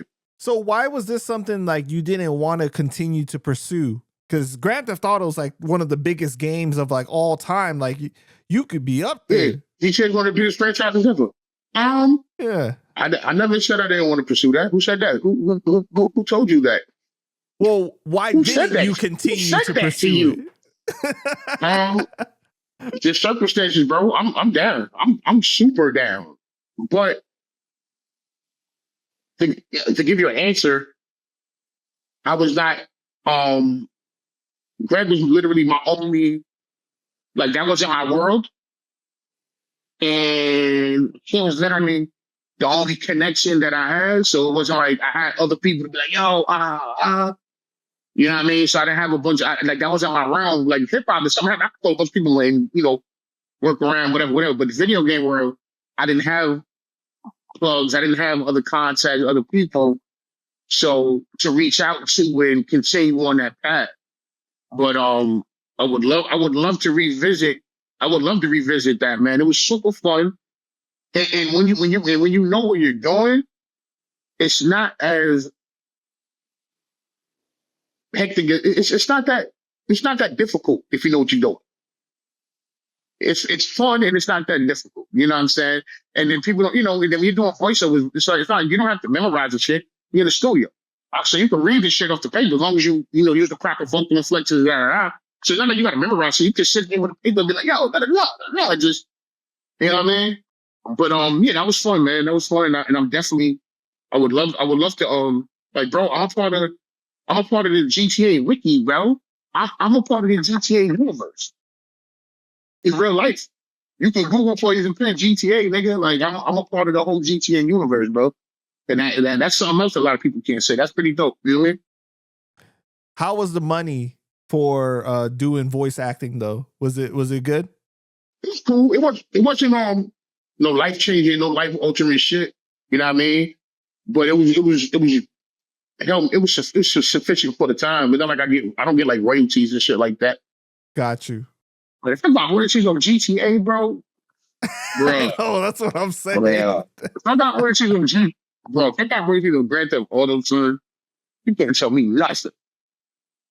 Bro, my voice is in billions of my voice is placed. Yeah, people have heard my voice in places they never realized. Like, for real. Like, it's crazy. For sure, man. Mm-hmm. The topic of race in hip hop, especially because it's a Black art form, becomes such a sore subject. Like, I feel hip hop has helped heal race relations at times, but it's like a scab and people start to pick at it and it opens like wounds all over again, right? What I really like about you, Pen, is I've noticed you rock with everybody, no matter what ethnic background or anything. Like that isn't like at the forefront of what you think about when you deal with somebody. It doesn't seem like it's just more like the talent is the face of it. I give a fuck about who you are internally, bro. Like, you know what I'm saying? Like, you know what I mean? Wait, continue. I'm sorry. Continue. Yeah. So talk to us about that, though.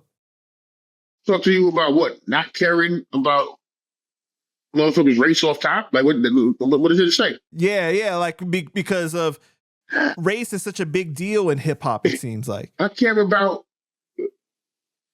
people's internal character more than your race. You know what I'm saying? I need to know. That's why, like, I have to go back. Like when when Bollock was being called a racist and all this and all that, I'm just like, okay, sure. But I know when I was going back to when we was going back to back putting hands on shit, pause. This racist was holding me the fuck down. But some of my brothers wasn't it. You feel me? So it's like I judge people off their individuality. You know what I'm saying? Our racism is very prevalent, and I'm very cognizant of it. And I maneuver through it how I maneuver through it. You know what I'm saying? Like I don't let shit slide, but at the same time, I judge people off their own personal internal character over just like, oh, he black, oh, he Asian, he this, he that. Like, bro, I'm from New York anyway, and it's like a lot of people. I didn't realize until I started traveling. I mean, most places. I mean, no place like New York City, to be real. But like, I didn't realize that a lot of people just don't fuck with people outside of their own kind. And that's weird to me because I'm in a city, I'm in New York City where I gotta fuck with everybody. I gotta like everybody. Let's be clear. But like, New York City, bro, like, everybody is here. I don't care what nationality, I don't care what your background is, I don't care what your race, your religion. So it's like, I gotta coexist with everybody, bro. Now, if you're a sucker, they ain't got nothing to talk about. But I'm not. But my thing is, I'm not just going to judge you off tackle, off of, oh, yo, this a white boy, yo, this, that. I'm not. Now, granted, we all do judge until we see a person's inner character. Like that's just how you walk. You see somebody walking down the street, you're gonna look at him and assess shit before you. You know what I mean? That's just how we do. You're gonna look, you're gonna assess shit, and then move on accordingly. You know, to whatever you compute. You know what I'm saying? So. My thing is, I've had a lot of allies that look like me, a whole lot. But I've also had a whole lot of allies that don't look like me. So I embrace who embrace me. You know what I'm saying? Now granted, I'm black, bro. I'm black as fuck, son. You feel me? And I love my people, and I'm rep for my people, but I rep for who rep for me though. That's just period point blank. You know what I'm saying? So I don't really care. I don't really care about your ethnic background until I'm aware of everybody's ethnic background because people act like people do that. I don't see color shit. Like I hate that shit. Of course you see color, stupid. It's there to be seen. But to be prejudiced because of the color is something else. But to say I don't see color, like you're fucking lying. I see color. I just don't use that to that's not the main thing that dictate how I rock with you in the whole situation. Mm-hmm. That's all. You know what I mean? Give me a reason I not like you first. Like, you know what I'm saying? Like, there's a lot of people I don't like, but they give me reasons that I like them. It's not usually because, oh, this motherfucker is whatever nationality or race they are. Like, I don't give a fuck. I don't know.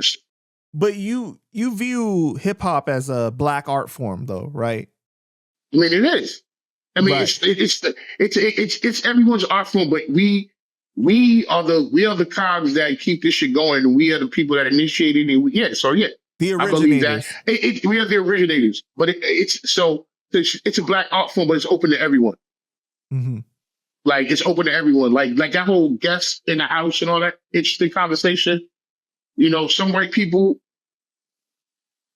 are more comfortable in the house than others. You know what I'm saying? Like, and I get that concept, but it's like, I'll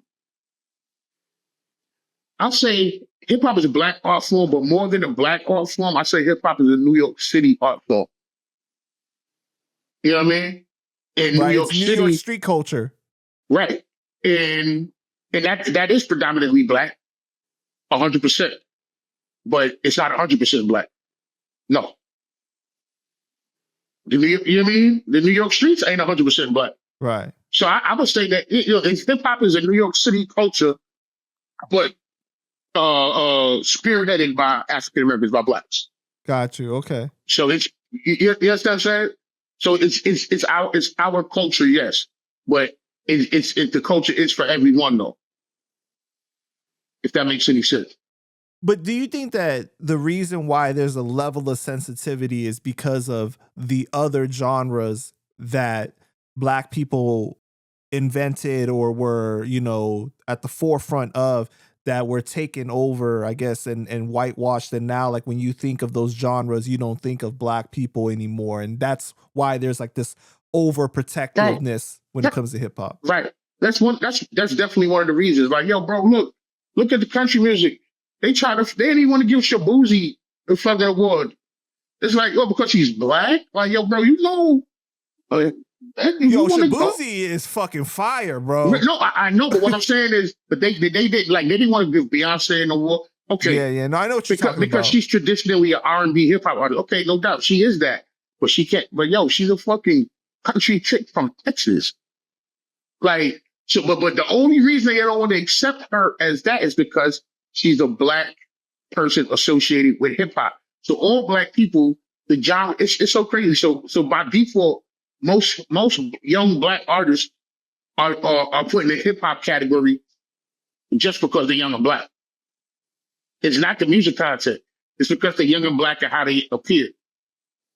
You know what I'm saying? So they put every young Black person from their 40s and younger, you know, I mean, 40s not necessarily young, but young enough.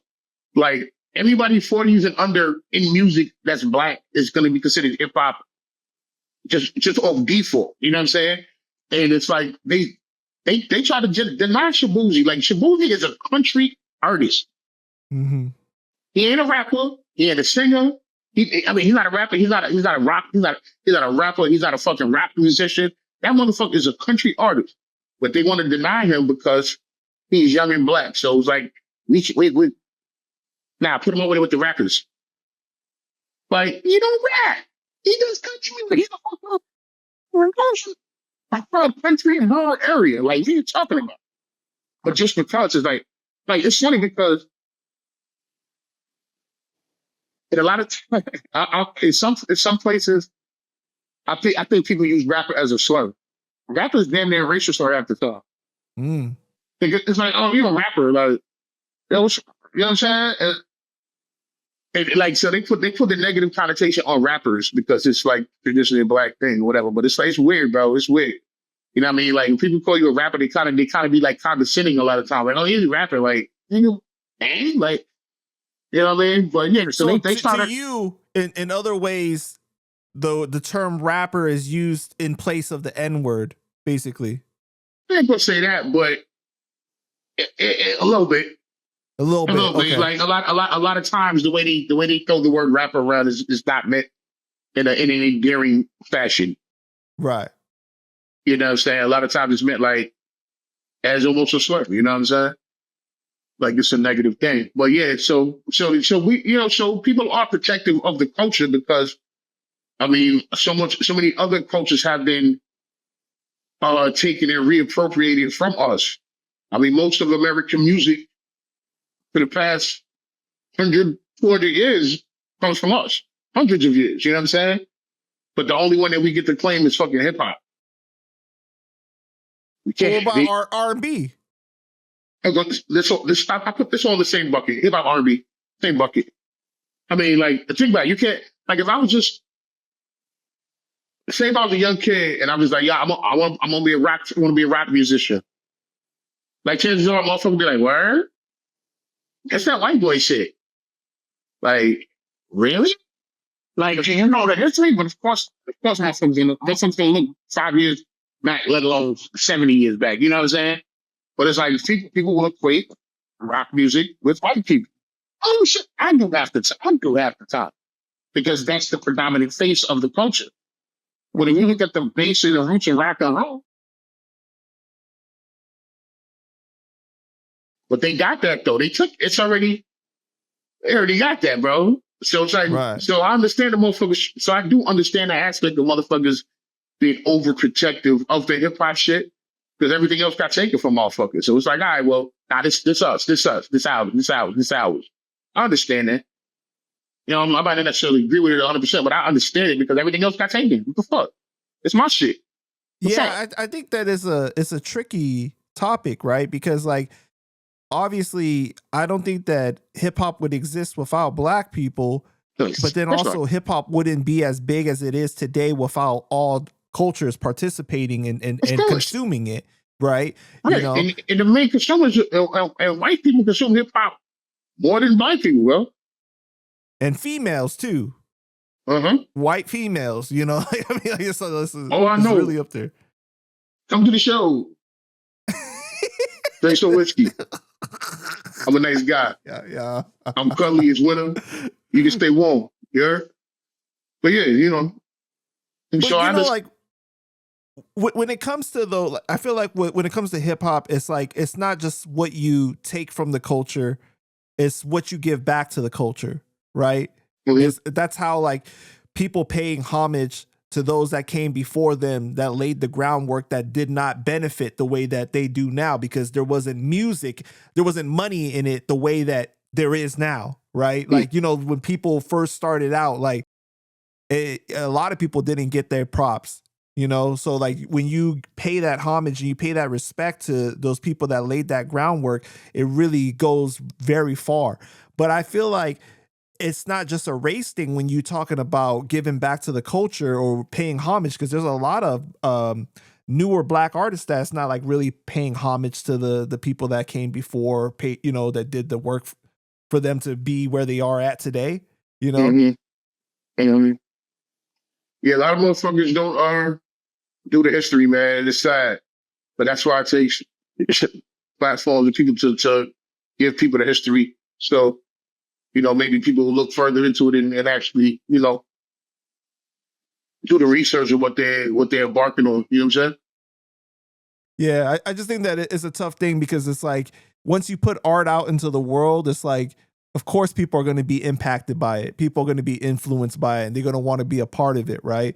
But I also understand the other side of like, no, this is kind of sensitive because we've black people have had so much taken from them in this country specifically, and history rewritten in a lot of different ways. So it's like, you know, you want to be protective over what you've created too. So, but it's like putting a blanket statement like, oh, all white people are like this or out to be vultures or something like that.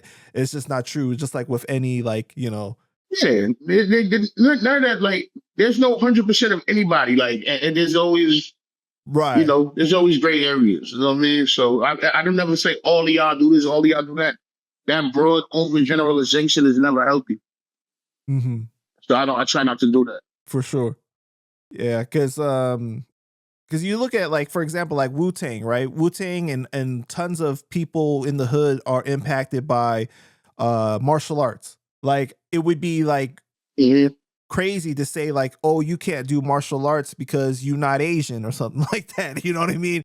Right. That'd be ridiculous. Yeah, that'd be ridiculous. You know what I mean? Like, because you look at how far that art form has gone across like so many different continents and everything too, you know? Yeah, man. So in 2014, you hosted the Honda 16 Bar Series. How did that come about? Oh, you don't even remember the tournament, bro. I gotta go through the Rolodex. The tournament we did. I do remember. I had to go through the pages in my mind to remember. That was at LPR. Yeah, that was at LPR, Le Poisson Rouge, on Bleecker Street, Manhattan, downtown. We did the event with Honda. I had got the call from my man. You know, I've curated a lot of private battle events, you know what I'm saying? And I got a call from my boy. Honda had a little situation, and they wanted to gather some MCs for this battle tournament. So we linked up, you know, I got the guys, I can't remember who was all in it. I know Real Deal, Sway Seva, Lotta Zay, Danny Myers was there.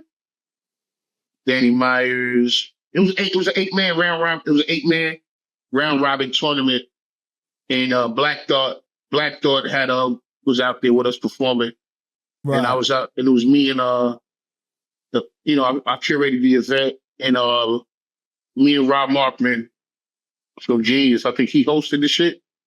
I think he hosted the performance, But yeah, how did that come apart? Yeah, they just reached out to me, man. Like I've been a resourceful person for a while. So, I have a healthy, phone, I have a healthy contact list. So when it's time to curate something special, especially when it comes to the battle realm, I usually get called. You know what I mean? So they was trying to promote this. I can't remember what they were trying to promote. They were trying to promote something for Honda, and they threw me the bag, and I shared the bag. You know what I'm saying? It was short notice too. It was short notice, but I paid every. I got everybody paid. It was a dope event. It was a one day round robin tournament. I believe Real Deal won. Real Deal won. Shout out to Real Deal, man. Yeah, my man Trigger Trav. Real Deal won the whole tournament, and that was fun, man. And it was funny because we don't really deal with censorship like that. I let people say what they want to say. I mean, I tell people to be mindful of what they say because this shit got to live on, so you got to be cool with what you say, what's best to live. You know what I mean? But other than that, like I don't really tell people what to say. But this particular battle, I guess because it was PANDA, and they were like, "Yo, just make sure no one says anything about Pearl Harbor." I'm like, "Yo, what the fuck?" And then also, it's gonna be rapping about. They was like, they were sensitive with like certain Japanese things, right? And they were like, "Yeah, you can say whatever, but yo, don't mention part." They gave me it was a few. Pull up in the Honda, will bomb you. Like, yeah. So I couldn't remember, but they gave me a few things. It was like, "Yo, please just don't have anyone mention nothing like this, and this." And I was like, but could you cuss? Could you cuss though? That shit was fun. Oh wow, okay. No, it was just mentioning certain sensitive subjects. Which I'm like, I still mad at this Pearl Harbor shit. I was in the 40s, bro. Like, but I had to tell the guys. I'm like, yo, you can say whatever you want to say, but don't say. And they was like, what? I'm like, bro, you want to get this easy money? I'm paying you, right? Everybody getting paid, right? This is all the stipulations. Don't say this, don't say that. Everybody's like, all right, cool. Oh, so there was no prize money? Like the winner wins? There was prize money, but I also pay listen, I'm paying people to perspect. Man, you're so solid. Bro, you gotta understand, like, I'm getting people of a certain, if my name is on something, I got a reputation. There's a stamp of quality. And so, right. So like caliber. If I'm curating something, I'm bringing you a certain level of people. So my motherfuckers need to be compensated. I'm bringing motherfuckers in from California, from fucking Pittsburgh, from fucking Atlanta. And so they come here for free. And then it's like, no, bro, these motherfuckers. I mean, so it's like I'm gonna take care of my people. That's always what I do. So I got them all paid. You know what I'm saying? And then obviously the winner got more.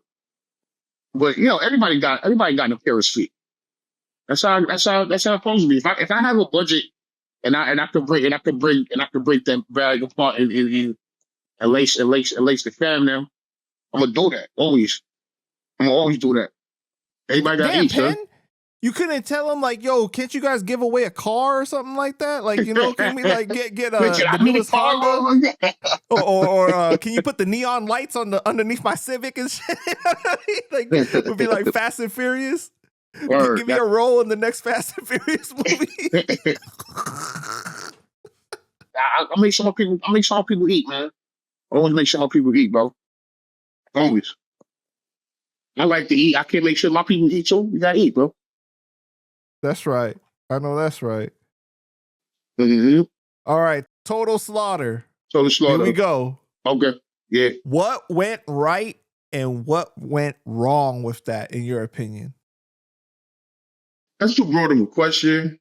I mean, that's too broad of a question. I was only a consultant, so I was only hands off for a limited amount of things. I mean, the production value was proper. You know what I'm saying? The production value was up there. The way they kept the time, they organized the time for the event. It was good. I mean, I thought the presentation was dope. Them holding the microphone is never good in a battle. Right. So that was not it. I think it might have been, I mean, I like the way it looked, but it might have been a little overproduced. You know what I'm saying? But all in all, I didn't have an issue with it. I mean, the main event, like, was it a blockbuster? You feel me? Like, Like Budden was doing whatever he was doing, telling the crowd not to do this and that, and he was just really trying to like debo the crowd. Like that ain't gonna work. You know what I'm saying? So it was a cool event, man. I don't really have much to say about it because I was just a consultant. They paid me to consult, and I was a judge. I was a judge for the battle itself, and I had a little thing with Joe Budden I didn't understand, but that's what I was going to ask cool. you. Yeah, I mean I didn't understand it. To this day I don't understand. Whatever. Hollow and Joe Budden was battling. Everybody saw it. This was years ago, so everybody should have seen it by now. And I was a consultant for the show. I was out in LA, look at clips and giving advice, and I'm a what do you call it? I'm an authority on the subject, which is why I was contacted. You know what I'm saying? And so they called me to do that shit, whatever. And I was gonna be one of the judges for the main event, which was Hollow and Joe Budden. It was me, my bro Direct, a few other people. I think Kate Free or whatever have you. So that was already set in stone. We was already good. They you know what I mean? Whatever, we cool. If my memory serves me correct, I believe that the battle was on a Saturday. So Friday, the day before the battle comes, they're doing all the promotion, all the promo on the radio and shit, like Sirius Satellite, 845, all that cool shit, right? So it's like the morning time, the day before the battle, and my phone just start blowing up. Mad people just start hitting me.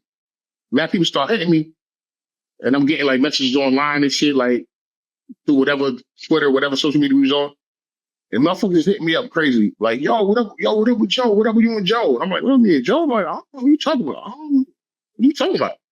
Well, ain't got a problem with Joe. You know what I'm saying? I already know something like that. Like, I met him like me. I know him in passing, but I don't have a real relationship to even have an issue with you like that. You know what I'm saying? But it was like, Joe talking about you on the radio, whatever. So apparently he was on Shady or Sirius, whatever radio show he was on in the morning promoting the battle. And he said something about he had to get different judges because these judges is biased. So I had to get these niggas away from judging the battle. He was talking about me and Direct. So he was like, I don't want them niggas judging my battle. He said something. I don't remember the verbiage because I never actually heard it. He was calling me. I never heard what he said. I don't know if it's archived, so I never did the due diligence to dig deep into the bullshit. You know what I'm saying? But he mentioned my name and was like, I don't want him judging the battle. Me or Direct. So mad people start hitting my line, like, you got a problem with Joe? You got a problem with Joe? I'm like, no, like, what the fuck? So a little while later, Mike from Shady. Heron? Mike called, yeah. So Mike called me up. You know what I'm saying? He like, Pan, what up? I'm like, what's good? He was like, Joe, don't get mad.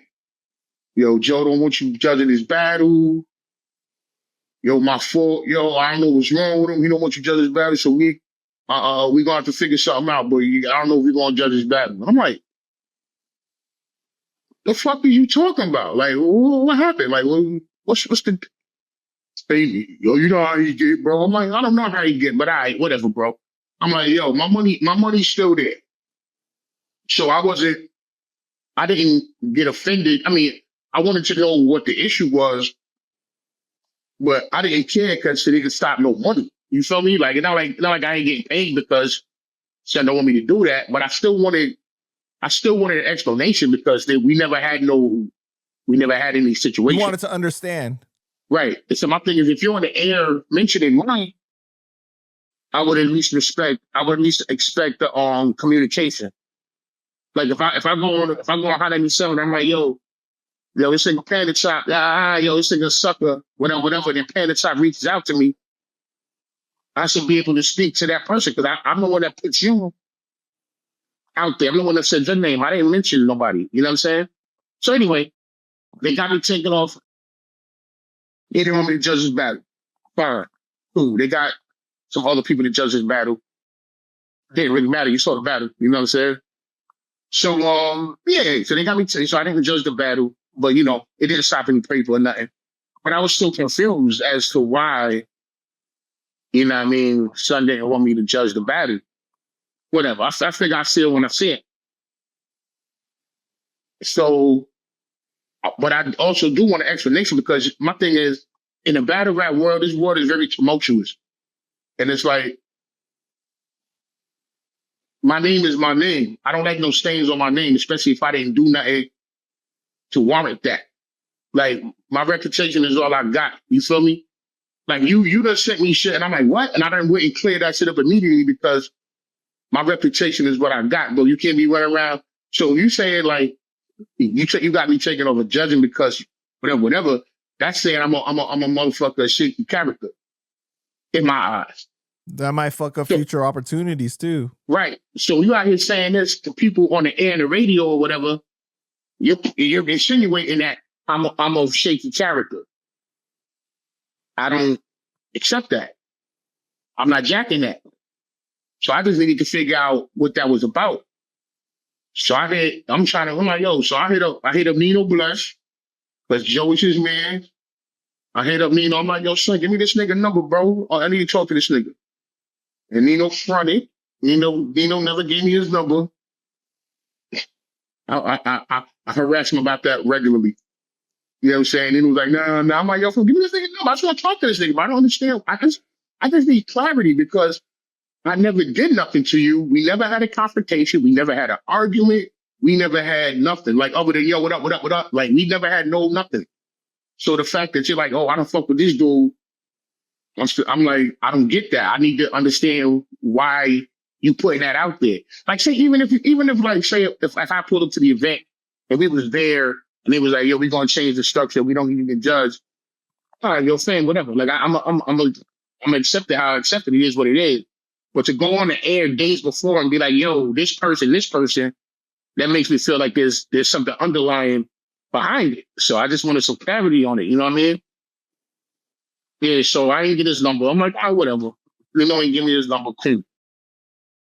So we pull up, you know, the next day they pull up to the event, everything smooth. They got a dress, you know, they're doing the sound check, all that. So I figured out to see something there. I just want to know, bro. Like, yo, what's up, bro? What the fuck? You know what I mean? Whatever. So we pull up to the event. I never bumped. I never see it. I don't see him until he gets on stage, whatever, in battles and shit. You know, you already saw what happened. That happens, whatever. The consensus is probably that Howard the Dog got it, whatever. You know, so the battle happens, all's well that is well, whatever. You know what I'm saying? But I'm still like, you know, I'm still trying to seek clarity as to why, you know, whatever. I see Royce, because Royce was co-hosting with Ebro. You know what I mean? So when I see Royce upstairs, I go to Royce. I'm like, yo, Royce, what up with you? I'm like, yo, what up with your man? What up with Joey, bro? What up with Joey? And of course, everybody's like, I don't know. You know how he is. I don't know. So every time I ask somebody, everybody's like, I don't know. I'm like, you know what? I'm just gonna let it be what it is. You know what I'm saying? I just can't really understand, but like, I just don't like don't put my name in shit though. That's all I request. This ain't no tough guy shit. Just don't put my name in nothing, bro. Like, I ain't, you know what I mean? So like, this is so like 2 days later. So it's still the afterglow of the battle. So all the battle rap platforms getting interviews, you know, doing the wrap ups of the event and all of that shit, doing the, you know, the recaps and all of that good shit. And my brother Direct was staying at my crib. You know what I mean? I let him stay in the crib while he was out here doing the event. So we literally in the crib. So I'm in the we in the living room chilling on the same fucking couch. Like, we on the, like, I'm on one end of the couch and on the other end of the couch. And so they did I can't remember the platform. They did an interview with Joe. And they was asking him about the battle. They're doing a recap.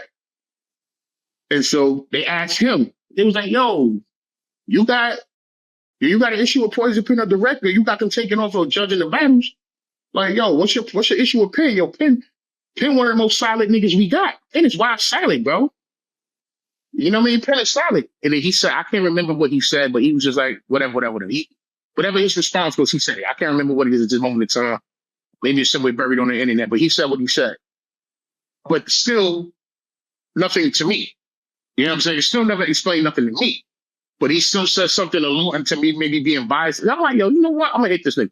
So this what I was just like, this is fucking, now this is getting retarded. So now we're literally sitting on the same couch. I'm on one end of the couch, my man direct on the other end of the couch. So I said something to DM. I'm like, yo, I can't remember what platform, Facebook, Twitter, whatever it was. I'm like, so I hit him, like, yo, sorry. It was kind of holler at me, bro. You know, I just want some clarity on some shit. Just whatever.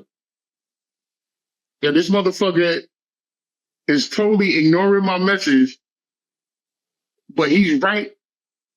But direct is on the couch right here having a whole conversation with this motherfucker going back and forth. But I'm over here hitting him up. And this motherfucker is like acting like I don't exist. And I'm like, all right, bro. Like, now I feel some kind of way. You know what I'm saying? So, but you know, whatever. That's, I never, you know, I can't put no stock into what, you know what I mean? Motherfuckers is gonna do what they gonna do, bro. I know, you know what I mean? I saw him at the UW event. Yeah, in Jersey, I seen him. And we spoke outside. I was outside the Masonic, what you call it? I was outside with all my guys in the parking lot. Was across the street. He pulled up because he was like hosting a battle. He was a part of the battle or some shit. He was doing something. And I was standing right in front. So he had to, you know, walk by me to get inside. So, yo, Pan, what up? What up? We got to talk. I'm like, yeah, bro. I just want to have a conversation. I don't know what the fuck, you know what I'm saying? You know, we talk when we get inside. All right, bro, no doubt. You know what I mean? He said like, that he fucks with you, but you got some of the information wrong or something like that, right? Yeah, I mean, I don't know what I could get wrong with you saying what you. The thing is, if I never said anything publicly ever, you said something. I'm only going off of what you said. I ain't going off nothing I said. You the one that said whatever you said. I just want clarity on as to why you feel that way, or what did I do that made you feel like I'm going to like try to sabotage you in a battle, or make like I don't understand the thought process behind it. And like I'm an adult, bro. I just be wanting clarity on shit. I'm big on wanting to know where I stand with people. You know what I mean? So when people mention my name, I feel like, you know, if it's somebody who at least I respect or whatever, I want to find out what's that about. And maybe how we can resolve it or whatever, or get to, because I ain't running around talking about nobody. You feel me? So why would you just mention me and then when I'm reaching out to you, see why you mentioned me, then not want to give me an explanation? You could have just not mentioned me. And we would have never had no issue. I mean, I'm not saying we got an issue like it's a problem, but I'm just saying, I never mentioned you nowhere. And the only reason I mentioned it initially is so people be asking because there's some shit that happened years ago. Like, I mean, it is what it is. I never got the full clarity. I just never understood why he got me taken off of the shit. You know what I'm saying? But I still got paid, so it wasn't no harm, no fun. But he went in the venue and he never approached you again after that. For the UW event. He went inside. There was a lot of people in there. I mean, probably, maybe. I think I spoke to him upstairs. I saw him one time upstairs and we had like a quick conversation. And he said something about him and Surf. I think Surf coming home soon too. We'll go home to wait when he get back. But he said him and Surf was having I think he said he came to that conclusion on the strength of a conversation that him and Surf had or something. And I'm like, okay.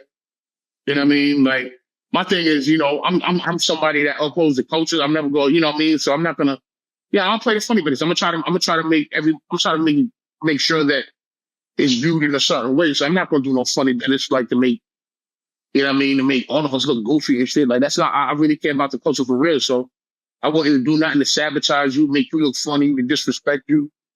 Like, for what?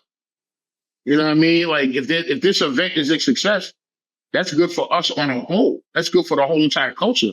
That's another bag for me too. I'm gonna get another consulting gig. I'm gonna get another check. Like, so why would I want you to, you know, do bad? Or why would I have any stock in shitting on you when I never had an issue with you? That's all. You know what I mean? You know, and I mean, you tell your own friends when they lose. I do. Nigga, I done sat here and tell you when I lost. Like, I don't fucking care. Like, but maybe some people don't like to hear that. I don't know. But, you know, shout to Son. Son is way through the roof. Son is through multiple roofs. Like Budden is really, really, really killing the multimedia game. He really killing the podcast game. You know what I mean? He got my nigga Flip up there. You know what I mean? He's doing this thing. So, you know, shout out to Queen's Flip, man. Shout to Son. You know what I mean? Shout to all of them and all that. You know, maybe we sit down one day. I don't know, whatever, bro. All right, because there ain't no hate. I be wanting clarity. I don't know. Maybe people see me and think that maybe because of my stature that maybe I'm on bullshit all the time. Like, nah, I just be wanting. I want clarity so there's no confusion. That's how I stay. Right. As soon as there's an issue, I'm, what? Oh no. Yeah, what's up, bro? Da. Like just because I don't want no confusion. I don't want to feel no kind of way. So if you mention me, I'm yo, what's up? What's that about? It ain't necessarily some kind of shit. It's crazy because even at the actual Total Slaughter event, you got interviewed by Vlad, and you were saying that you were excited to see how Joe was going to adapt and everything, and you were talking about how talented he was as a rapper. So I don't. And that was after they got me taken off the shit. I could have shit on him on a Vlad interview. But why would I? Right. I don't have a that's how I stay. That's how I can't, you know what I mean? Like, I could have been like, this motherfucker got me taken off. And this Vlad TV, of course, if I said some dumb shit, I mean, respect to Vlad. Vlad TV never disrespected me, but I'm saying if I would have said some slanderous shit, I mean, they could have pushed that up to the top of the algorithm. I could have went up there and just said, yo, fuck this thing. But I have a reason to do that. I still, this is after he got me taken off the shit. I still gave him a respectful take because he's a good fucking rapper. You know, I say Joe Budden ain't a good rapper. Joe Budden's a good rapper. He is. Like, fuck. He didn't win the battle. But he's a fucking great rapper. You know what I'm saying? His rhymes were better than his performance was. Possibly. And I battle rap performance is different than regular performance. So yeah, possibly. Right. I haven't revisited that in so long. His rhymes were good, his disses were good, but then like it didn't it didn't translate well to like the stage because he had to hold the mic. Yeah. His performance seemed a little lackluster, you know, as opposed to it was the opposite with Hollow. Hollow's performance was really good. His rhymes weren't up to par for what we know Hollow for regularly. You see what I'm saying? I hear that. That's the way that I felt it was. Okay, that's a good take. But also, we see Hollywood was built for performing for those audiences. Mm-hmm. So, Joe Budden, as talented as he is in the paper and performing, he's used to performing his music and songs. Right. That's a totally different thought process. Everything than me in lyrical combat on stage against someone. It's a different thought. It's a different everything. It's not the same thing. It's different completely. Right. So, yeah. I always like to say like how like the difference between like rapping normally, like performing and doing battle rap is kind of like, you know how like people can make funny videos, funny shorts and stuff like that and post it online. Mm-hmm. And then it's different when you're on stage doing stand-up. Knowing when to pause, knowing certain facial reactions and stuff like that, like these little things, it goes a long way. It takes the joke from 1 to like 100. You know what I'm saying? Like that's the inflection in your voice, everything. That's a very astute observation. It's a very astute observation. 100%. Yeah. Mm-hmm. All right. What do you think about Grind Time being used as the nerdy battle rap league punchline later on as the years went by? When other battles would happen and people would bring that up. But, you know, obviously so many people copied the format from Grind Time. I think, I thought that was a weak stigma. There was definitely nerdy rappers in Grind Time. There's no denying that. I mean, it was what we accepted whoever we thought was good. You didn't have to be a fucking tough guy to fucking rap. Right. You know what I'm saying? But I do think that was an unfair assessment. I think Grind Time represented variety. That's what I think Grind Time really represented. It represented variety and it represented... it was like the United Nations. Right, like, because, because let's be real. Like I said, I work with URL as well. You know what I'm saying? I work, so it's like I work for King and that. So it's like I'm aware of the core audience of URL is and whatever, and even even with the rappers that they produce, you know what I mean?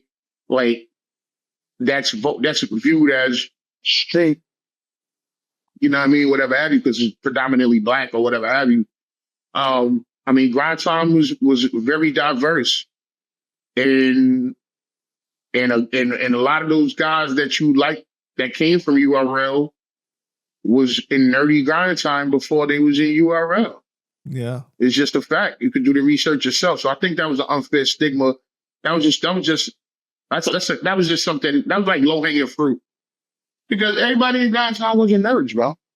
I could say this 100 times. Like, you can look at the thousands of videos online and look at it yourself.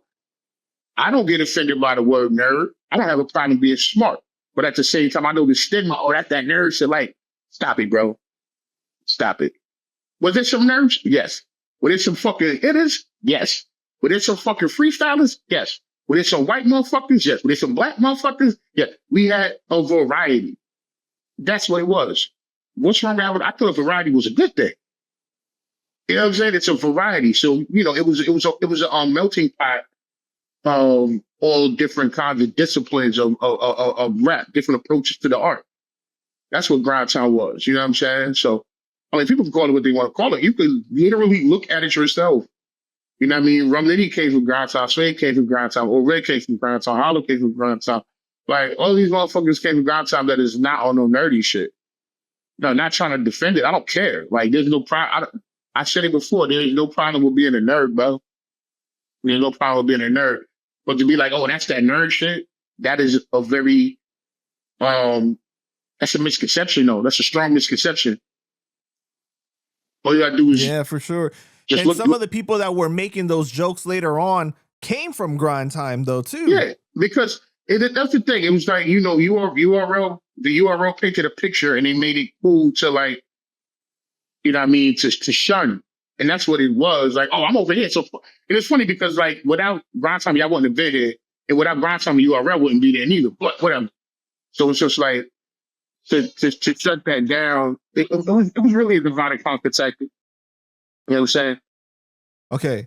One of the most controversial moments in battle rap history was when Dizaster and Math battled and the way it ended.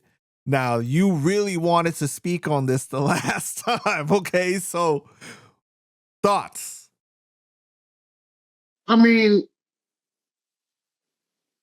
when it comes to certain things in battle rap, like, I had did a lot of damage control in the battle rap world, and I've done a lot of, you know, I try to make sure battle rap is viewed a certain way. I mean, I'm only one person, so I can't, you know what I mean? But I do my best. I'm an ambassador for the sport, the culture.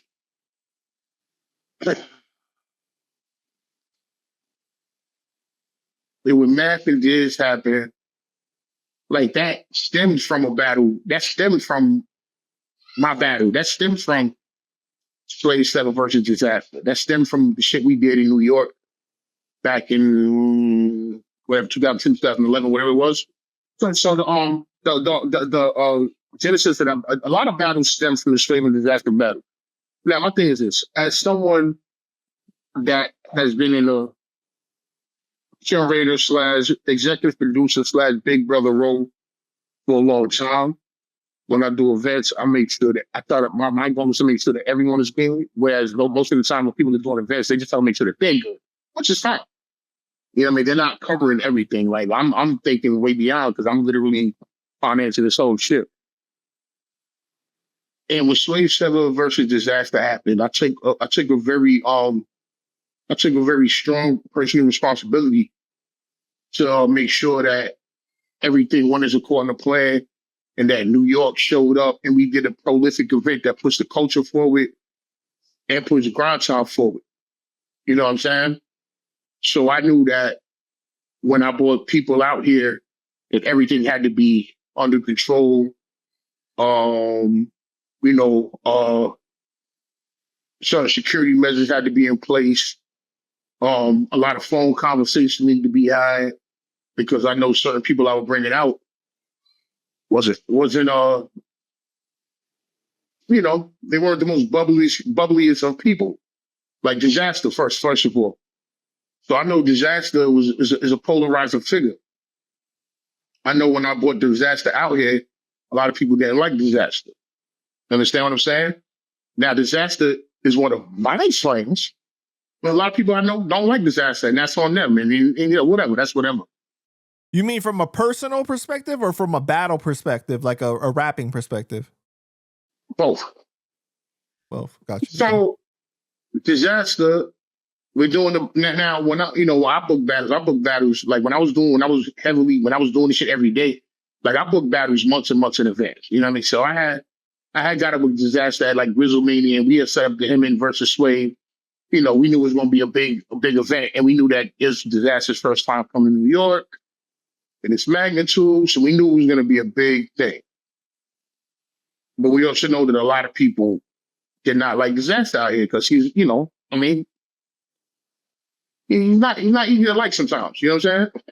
So a lot of people wasn't rocking with some. Mass Hoffa, DNA, all of those battles, like the DNA Dizaster, that stemmed from that shit. Dizaster and Man, all that stems from this one battle that we did in Brooklyn. All those side battles stemmed from Sway Self versus Dizaster. So the thing is, when Dizaster was coming to New York, I knew that I had to do a lot of damage control. And I also knew that I had to make sure that the mission was completed. You understand what I'm saying? So if I'm bringing somebody out from another state, like I'm protecting you. I'm not saying that people need protection, but regardless, I'm protecting you with everything because I already know the tension and shit like that. And I know that if something happens to this man, that we're all going to look bad and it's not going to be good for the sport. So I took it upon myself. So when I know I was bringing Dizaster out here, shit, Matt for them will tell you if you ever speak. I call Matt on the phone. I call him like, yo, fam, listen, I know y'all don't fuck with something for whatever reason. I have an objective. And this man is out here on my watch. So I need to make sure that my man is good. If you want to have a conversation with her as a man, that's whatever. If y'all want to have conversations, whatever. But as far as any other shit, bro, if something happens to him, that's going to be a reflection on me. So I was on Dizaster like a fucking spray tan in that spot. Like I was on him like his personal security. You know what I mean? But everybody listening and everybody saw my vision was like, yo, you know, you right. Like, yo, leave that. Like, if you want to have a conversation with that man, have a conversation with him. But all that extra shit, all that trying to get it shaken and whatever, fucking up my shit, we're not doing none of that. You know what I'm saying? So everyone respected it and was like, yo, Pin, you know, you're right. It's the bigger picture. All right, yo. So I was on Dizaster. I followed Dizaster around the club like Sonic and Tails, bro. Like because I knew that a lot of motherfuckers in there did not fuck with something. I knew that for a fact. So I know that if something happens to son, like that's gonna show. So respectfully, motherfuckers listened to me. It was cool, but I still had to put the extra eye on him. Like there's a part in the battle where Dizaster, he was battling Sway, but he starts yelling at somebody in the crowd, like battling them. He starts talking shit about somebody in the crowd. He starts barking on them. Like it was a random fan. Right. It wasn't nobody else with Team Mommy. It was a random. We had the club packed. It was 1,000 people in there. You know what I'm saying? So like it was packed. I didn't know everybody in there, but it was a random fan, and he starts going off on the fan. He said, "Did you pay the money to Penn?" He was talking to some dude in the crowd. Now, what people don't know is after that guy that he had said that about wanted to take it further. So after the battle was over, you know what I mean? Everybody chilling, whatever. I see son just real lurky, you know what I mean? Son outside real, he got that look. You know, we know that look. The son outside real lurky and shit. I'm like, I'm peeping something, but I'm like, whatever. I mean, whatever. Dizaster's going to the bathroom. So he's walking around the bar to go to the bathroom. And I said, let me just follow. So I just walk behind Dizaster. Like I'm not gonna walk with him in the bathroom, but I'm walking with him because I already know there's tension in here. So I walk with son, you know what I mean? He's walking, I walk behind him, boom, son go to the bathroom and shit. Yo, son, I get to the son inside, you know, doing whatever he's doing. Yo, so I'm trying, like I'm a little bit behind him. I'm not like right down him, but I'm behind him, you know what I'm saying? So he gets to the bathroom. So I'm on the side chilling. Like I'm about to state. Son that he had said that shit to was like waiting for something like by the stall. Like waiting for something. And I'm like, yo, what you doing? Hey, what's up, bro? Oh, nah. I'm like, so he's ranting and raving. I'm like, nah, nigga. Like, that's my man's. Like, that shit ain't happening, bro. No, this ain't talking shit. I don't get talking about none of that, bro. This is my shit. You gotta relax. You know what I'm saying? So niggas really trying to do something to something. You feel me? So I'm rambling to get to the point that I took that much effort and energy to make sure that your California guys are safe here in New York in the belly of the beast. I made sure that he got back home safe. I made sure that he got paid, and I made sure that he got home untouched. Tension is tension, but I got some paid, and I got some home untouched. And I got a good battle out of it. Mission accomplished. And it was my personal mission to make sure, like, yo, there's security in the club. I don't have to, but I'm like, no, this is me. Like, I'm on it to make sure something's good. You feel me? So I say that to say this. When it was time for reciprocity, when Dizaster, when Math Hoffa is out west battling Dizaster, I was expecting a similar courtesy. Now I know I'm not in California. I know it's a different world. Now I know a lot of the politics out there as well. I'm also from Brooklyn, so I can't get but so deep into the politics as a New Yorker. But I'm entrenched enough. You know what I'm saying? So my shit was, when I went above and beyond to make sure that someone was good in quote unquote enemy territory, even though Matt Hoffa is a grown fucking man who can handle himself, I had expected the same courtesy to be extended when my guy is in California. You know what I'm saying? So when that shit went down, you know what I mean? You hear that? You can't hear that. Oh, okay. Well, yeah, so when that shit went down, I was offended. You know what I'm saying? Now, granted, if you can't control everything. You can't control everything that occurs. You know what I'm saying? But I felt that all the damage control that I did to make sure that your guys was good when they touched the soil here, and I put myself on the line for that to make sure that my guys from California were good when they pulled up, and to make sure that they made home safe, and to make sure I had wanted that same courtesy to be extended when my guys was out there, and I didn't feel like the courtesy was extended.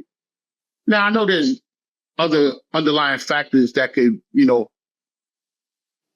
contribute to that, but I felt some kind of way because I'm like, damn, bro, like I made sure that y'all niggas, anytime I bring any of y'all niggas out here, I will get myself hurt before you get hurt.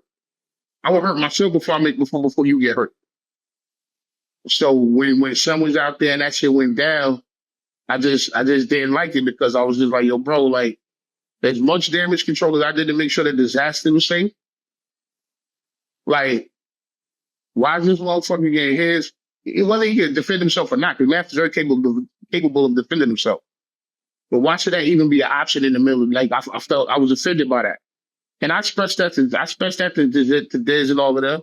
You know what I'm saying? But I just thought that was crazy because, like, yo, like, you supposed to put yourself on the line. If I'm doing something, I put myself on the line before anybody. And I had this man out here like that. First of all, you from the middle of New York. You out here from California. You already at a disadvantage. Now, I know you the big bad. You know, I know man got a reputation, but that battle, he wasn't doing none of that. He was rapping. Look at the battle. You know what's so disappointing is that battle was so fucking good, and that it was an amazing battle. Yeah, it was an amazing battle. The way that it ended overshadowed how good the battle really was, though. It took away from the battle itself. Right, exactly. You know what I mean? And that's the thing. Like, so that just didn't sit well with me, and I was just like, damn, man, I wish it would have went different because, you know, as much as I put myself on the line to make sure that your guys is good, I would want one of y'all to put yourself on the line to make sure that my guys is good. And it just didn't occur that way. You know what I mean? So whose job was that then? Lush was supposed to make sure that happened? Whoever brought the motherfucker out there, who booked the battle. If you coming out doing my battle, you're under my watch. Correct? Right. So whoever booked them, whether it was Lush or, I don't remember at the time, but it was probably Lush or whatever. I'm pretty sure it was probably Lush. The Lush was there. You know what I mean? So whoever. I think Lush paid him extra because he got jumped, though. Well, he got hazard pay. He got hazard pay. He got what? He got fucking Band-Aid money? What the fuck he got, yo? You know what I'm saying? Lush said. That's what he said in the interview. He paid him some extra money. Man, roll the clip. Give me your take on that, because when I watched like some of the earlier interviews after the situation had happened, you also obviously didn't co-sign what Diz did. But then I didn't know if you had to do that. You had to publicly come out and say that just for legalities. Well, I mean, like, beyond, first of all, legalities is this. I fucking, and this is why me and Hoffa are cool to this day, is because despite, and you know, obviously, think about inflation and think about the pay scale in battle rap, which is significantly larger now, but he had already gotten a flight, hotel, and like 5,500, 6 bands to do the battle, and I shot him another $5,000 for the inconvenience just on KP as a result. So that's why when there was talks of legal action and this and that afterwards, I wasn't included in that, despite being the curator of the event and the liaison and, you know, person that acting on behalf of King of the Dot.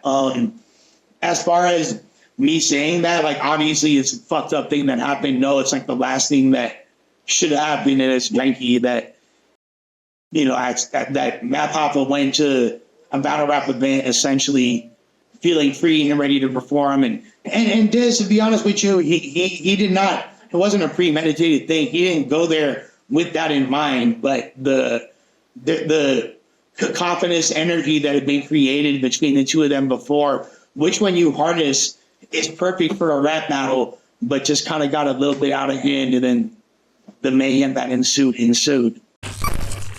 mean, I don't know. I mean, that's sure. I mean, he should have got a lot of extra money. Yeah. You know what I mean? And it's like, just because he did certain things before, that don't mean that should happen to him there. Like, he didn't do nothing to none of y'all. Like, yeah, he the dope shit happened and whatever happened, but that had nothing to do with y'all. Like, so like, you don't think that's fair that people say that this is karma for Math punching Dose and Sirius and all that? I mean, karma's karma. I mean, it is what it is. I mean, that's the way to look at it. That's fine. Mm-hmm. But that doesn't negate what I'm saying. Right. Absolutely. I mean, yo, chick has always come home to roost. I'm not saying that, like, this is not a fucking a breakdown of Matt's character or nothing like that. This ain't got this guy's to do with this particular situation. So I'm not here to, you know, to break down his character. Yeah, he did shit that had nothing to do with me, and, you know, shit happens, you know, you get caught up. Chick has to come home to roost, but at the same time, he didn't do nothing then to warrant that. He didn't do nothing that day to warrant that. And the crazy shit is, and he even, and the shit that bugged me out even more is he showed restraint in New York. That's one of the people that I called, like, yo, son, the Matt is my man. And he listened to me respectfully, and so it's like, okay, because if he didn't, like, yo, bro, if I didn't do the damage control calls beforehand, I'm pretty sure a lot of dudes would have tried to try Dizaster that day. Besides the dude from the crowd, a lot of niggas would have tried him. You gotta look at all the shit that he was doing beforehand. Now I'm saying, like I said, that's my man. But he, is he antagonized bad people? He antagonized bad people. So it's like, of course, he just pulling up the hostile territory. But if I invited you to hostile territory, it's my duty to make sure that you good in this territory. I'm the one that brought you out of it. So it's my duty to make sure you get back home. That's how I look at it. Let's say you can get back home safe. Right. So that was the main thing that you wanted to say about that battle? Yeah, I mean, it was a good battle, but I just thought that was a situation. I just didn't appreciate that, and that's all. I'm just speaking on it because it's a part of this, history. You know what I'm saying? So, gotcha. You know what I mean? Like everybody, we good. Like Diz is good, man. Math is super successful. Lush is over there wilding, no jumping and shit, wilding. You know what I'm saying? So everybody's fine, bro. You know what I'm saying? Everybody's fine. I'm just speaking on that historical situation. I thought it should have been handled a little differently. That's all. All right. There's a rumor out there that you once got into a fight with Josh Ostrovsky. He's known professionally as the Fat Jewish. God. Is this true?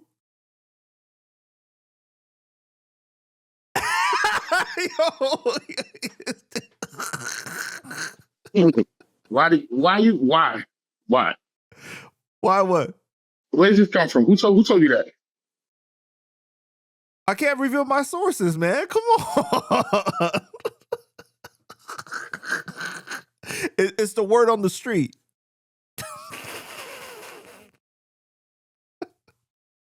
I'm a nice guy, bro. I'm trying to be a nice guy, man. That's funny. Right, but nice guys have histories too. History happened. Yeah, history happened. And I was good. I didn't get hit. I don't know what you want me to say, because I don't care about none of that. That's funny that you even mentioned that. I don't come up here talking about fight. That's so funny that you even mentioned. That's crazy. You really did your research. Whatever, bro. Yeah, you know what I mean? So, yeah. If you don't want to talk about it, it's cool, bro. If you don't want to talk about it. And I don't want to see the fucking, we can talk about it. I just don't want to see that title in the thumbnails, because I really don't fucking care. You know what I'm saying? But yeah, we had a little history. We got about we gotta wrap this up real quick. But all right. Yo, what? How did you even know that?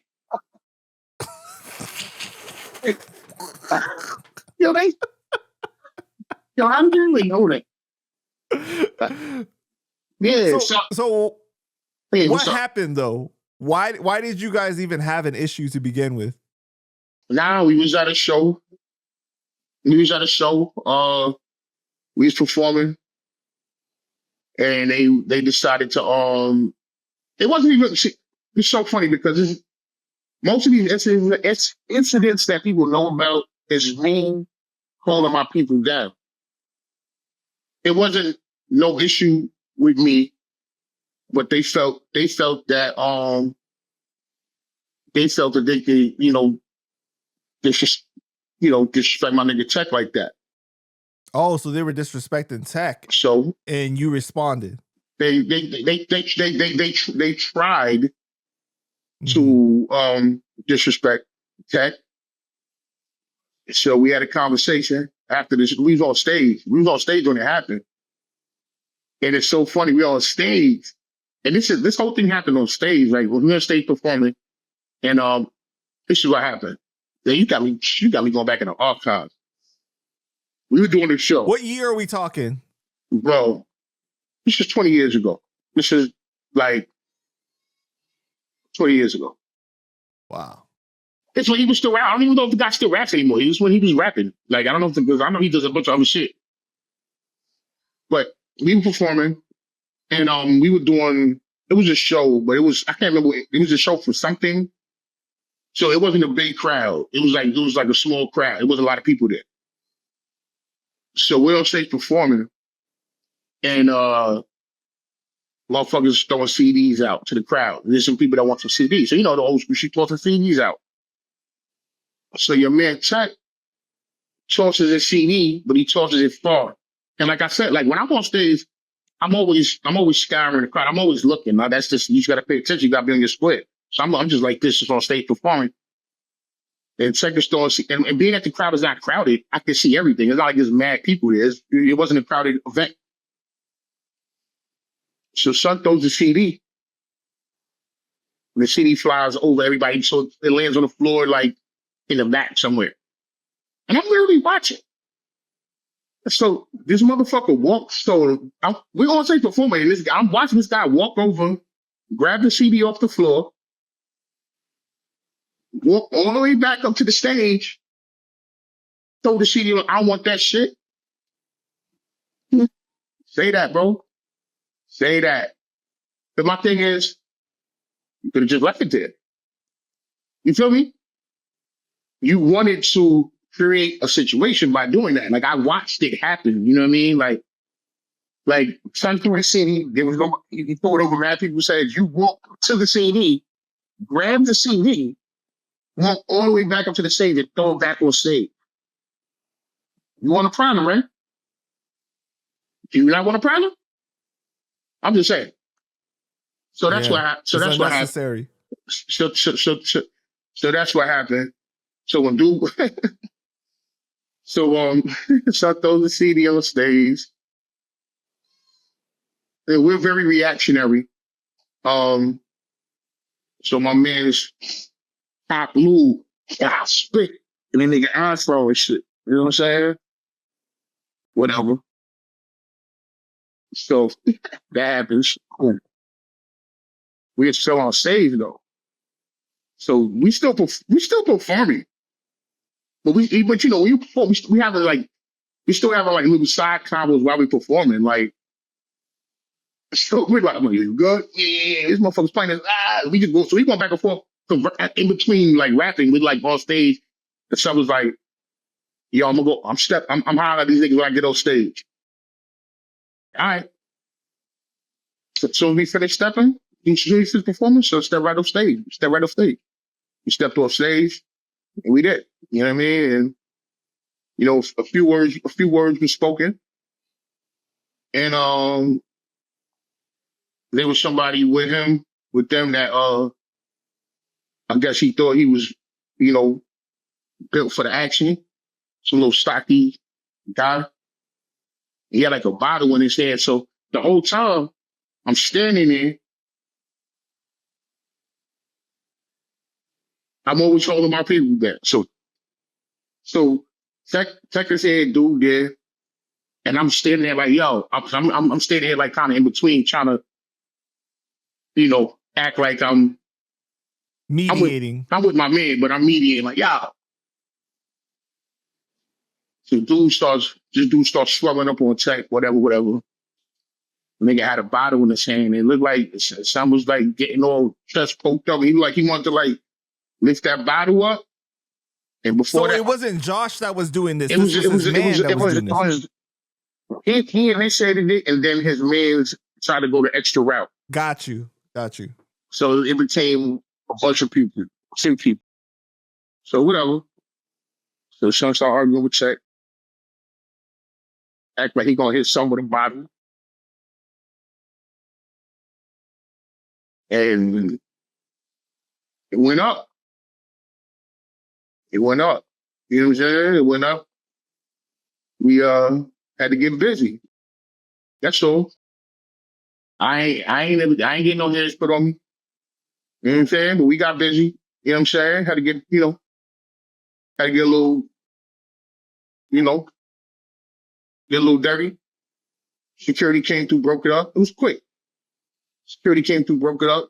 They we put in the work. It was fun. I didn't get hit. Security pushed me. I fell on the floor. I still had my hat on after the whole time. I had a do-rag and a hat on the whole time. The shit was still on. So I obviously was fine. You know what I'm saying? Like, so that happened. That happened. Did you or Tech punch Josh specifically, or someone from your team handled him? It was people was fighting, bro. People was fighting. It was a long time when people was fighting. But his man's initiated the physical shit though. But then after that, you know, it was just, you know what I mean? Whatever, man. Whatever, man. I didn't even know why you mentioned that shit, bro. I didn't even remember that happened, bro. That's funny. Yeah, but yeah, that happened.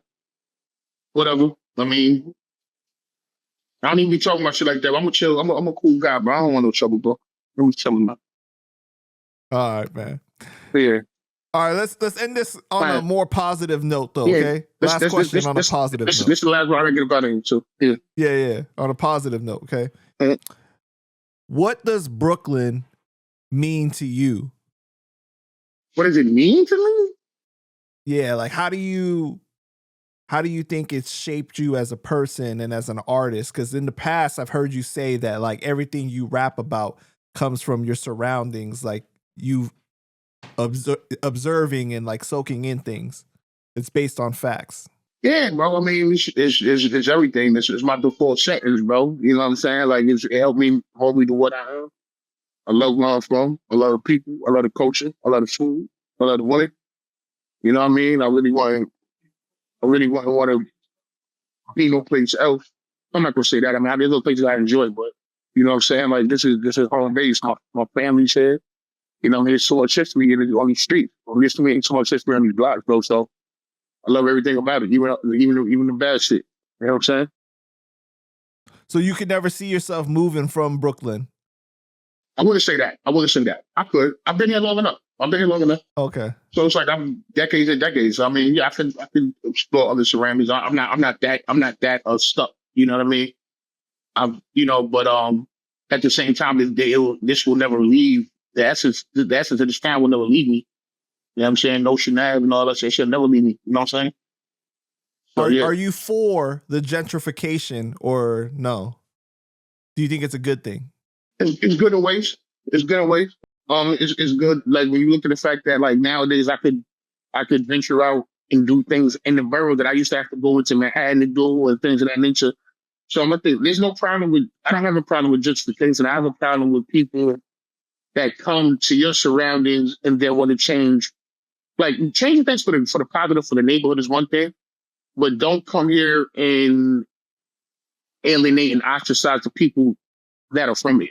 And a lot of people that gentrify, they do that, and they try to they'll pull into your surroundings and make you feel uncomfortable in the place that you helped build. You know what I'm saying? So I'm not for that. I'm for anybody that's trying to help us all, build and make our neighborhoods better. I'm for that. But I'm not for you. I'm not for you moving in to push me out. I'm not for that at all. Like that's right, because that's what generally happens. Right. With gentrification, yeah. Right. So that's it. I don't have a problem with other people. I do have a problem with you trying to push me out of where I live so you can be comfortable and I want to comfortable. I'm not with that. But I don't have a problem with other people coming. Listen, New York City, it's the melting pot. That's what it's supposed to be, the melting pot. This is where Ellis Island was at. You feel me? Like this is everybody's supposed to be here. You feel me? Yeah. Are you a Nets fan or a Knicks fan? I don't give a fuck. I don't give a fuck. All right. All right, Pen. Man, I just want to thank you for your time, bro. Is there anything else you want to say to the people before we go ahead and wrap it up? When they rock, no Chanel. Love is love, man. We still ain't doing the questions yet, but maybe next time, man. I know, man, because I thought you were gonna have more time. I had a whole bunch of more questions to ask. It's all right. We'll be back.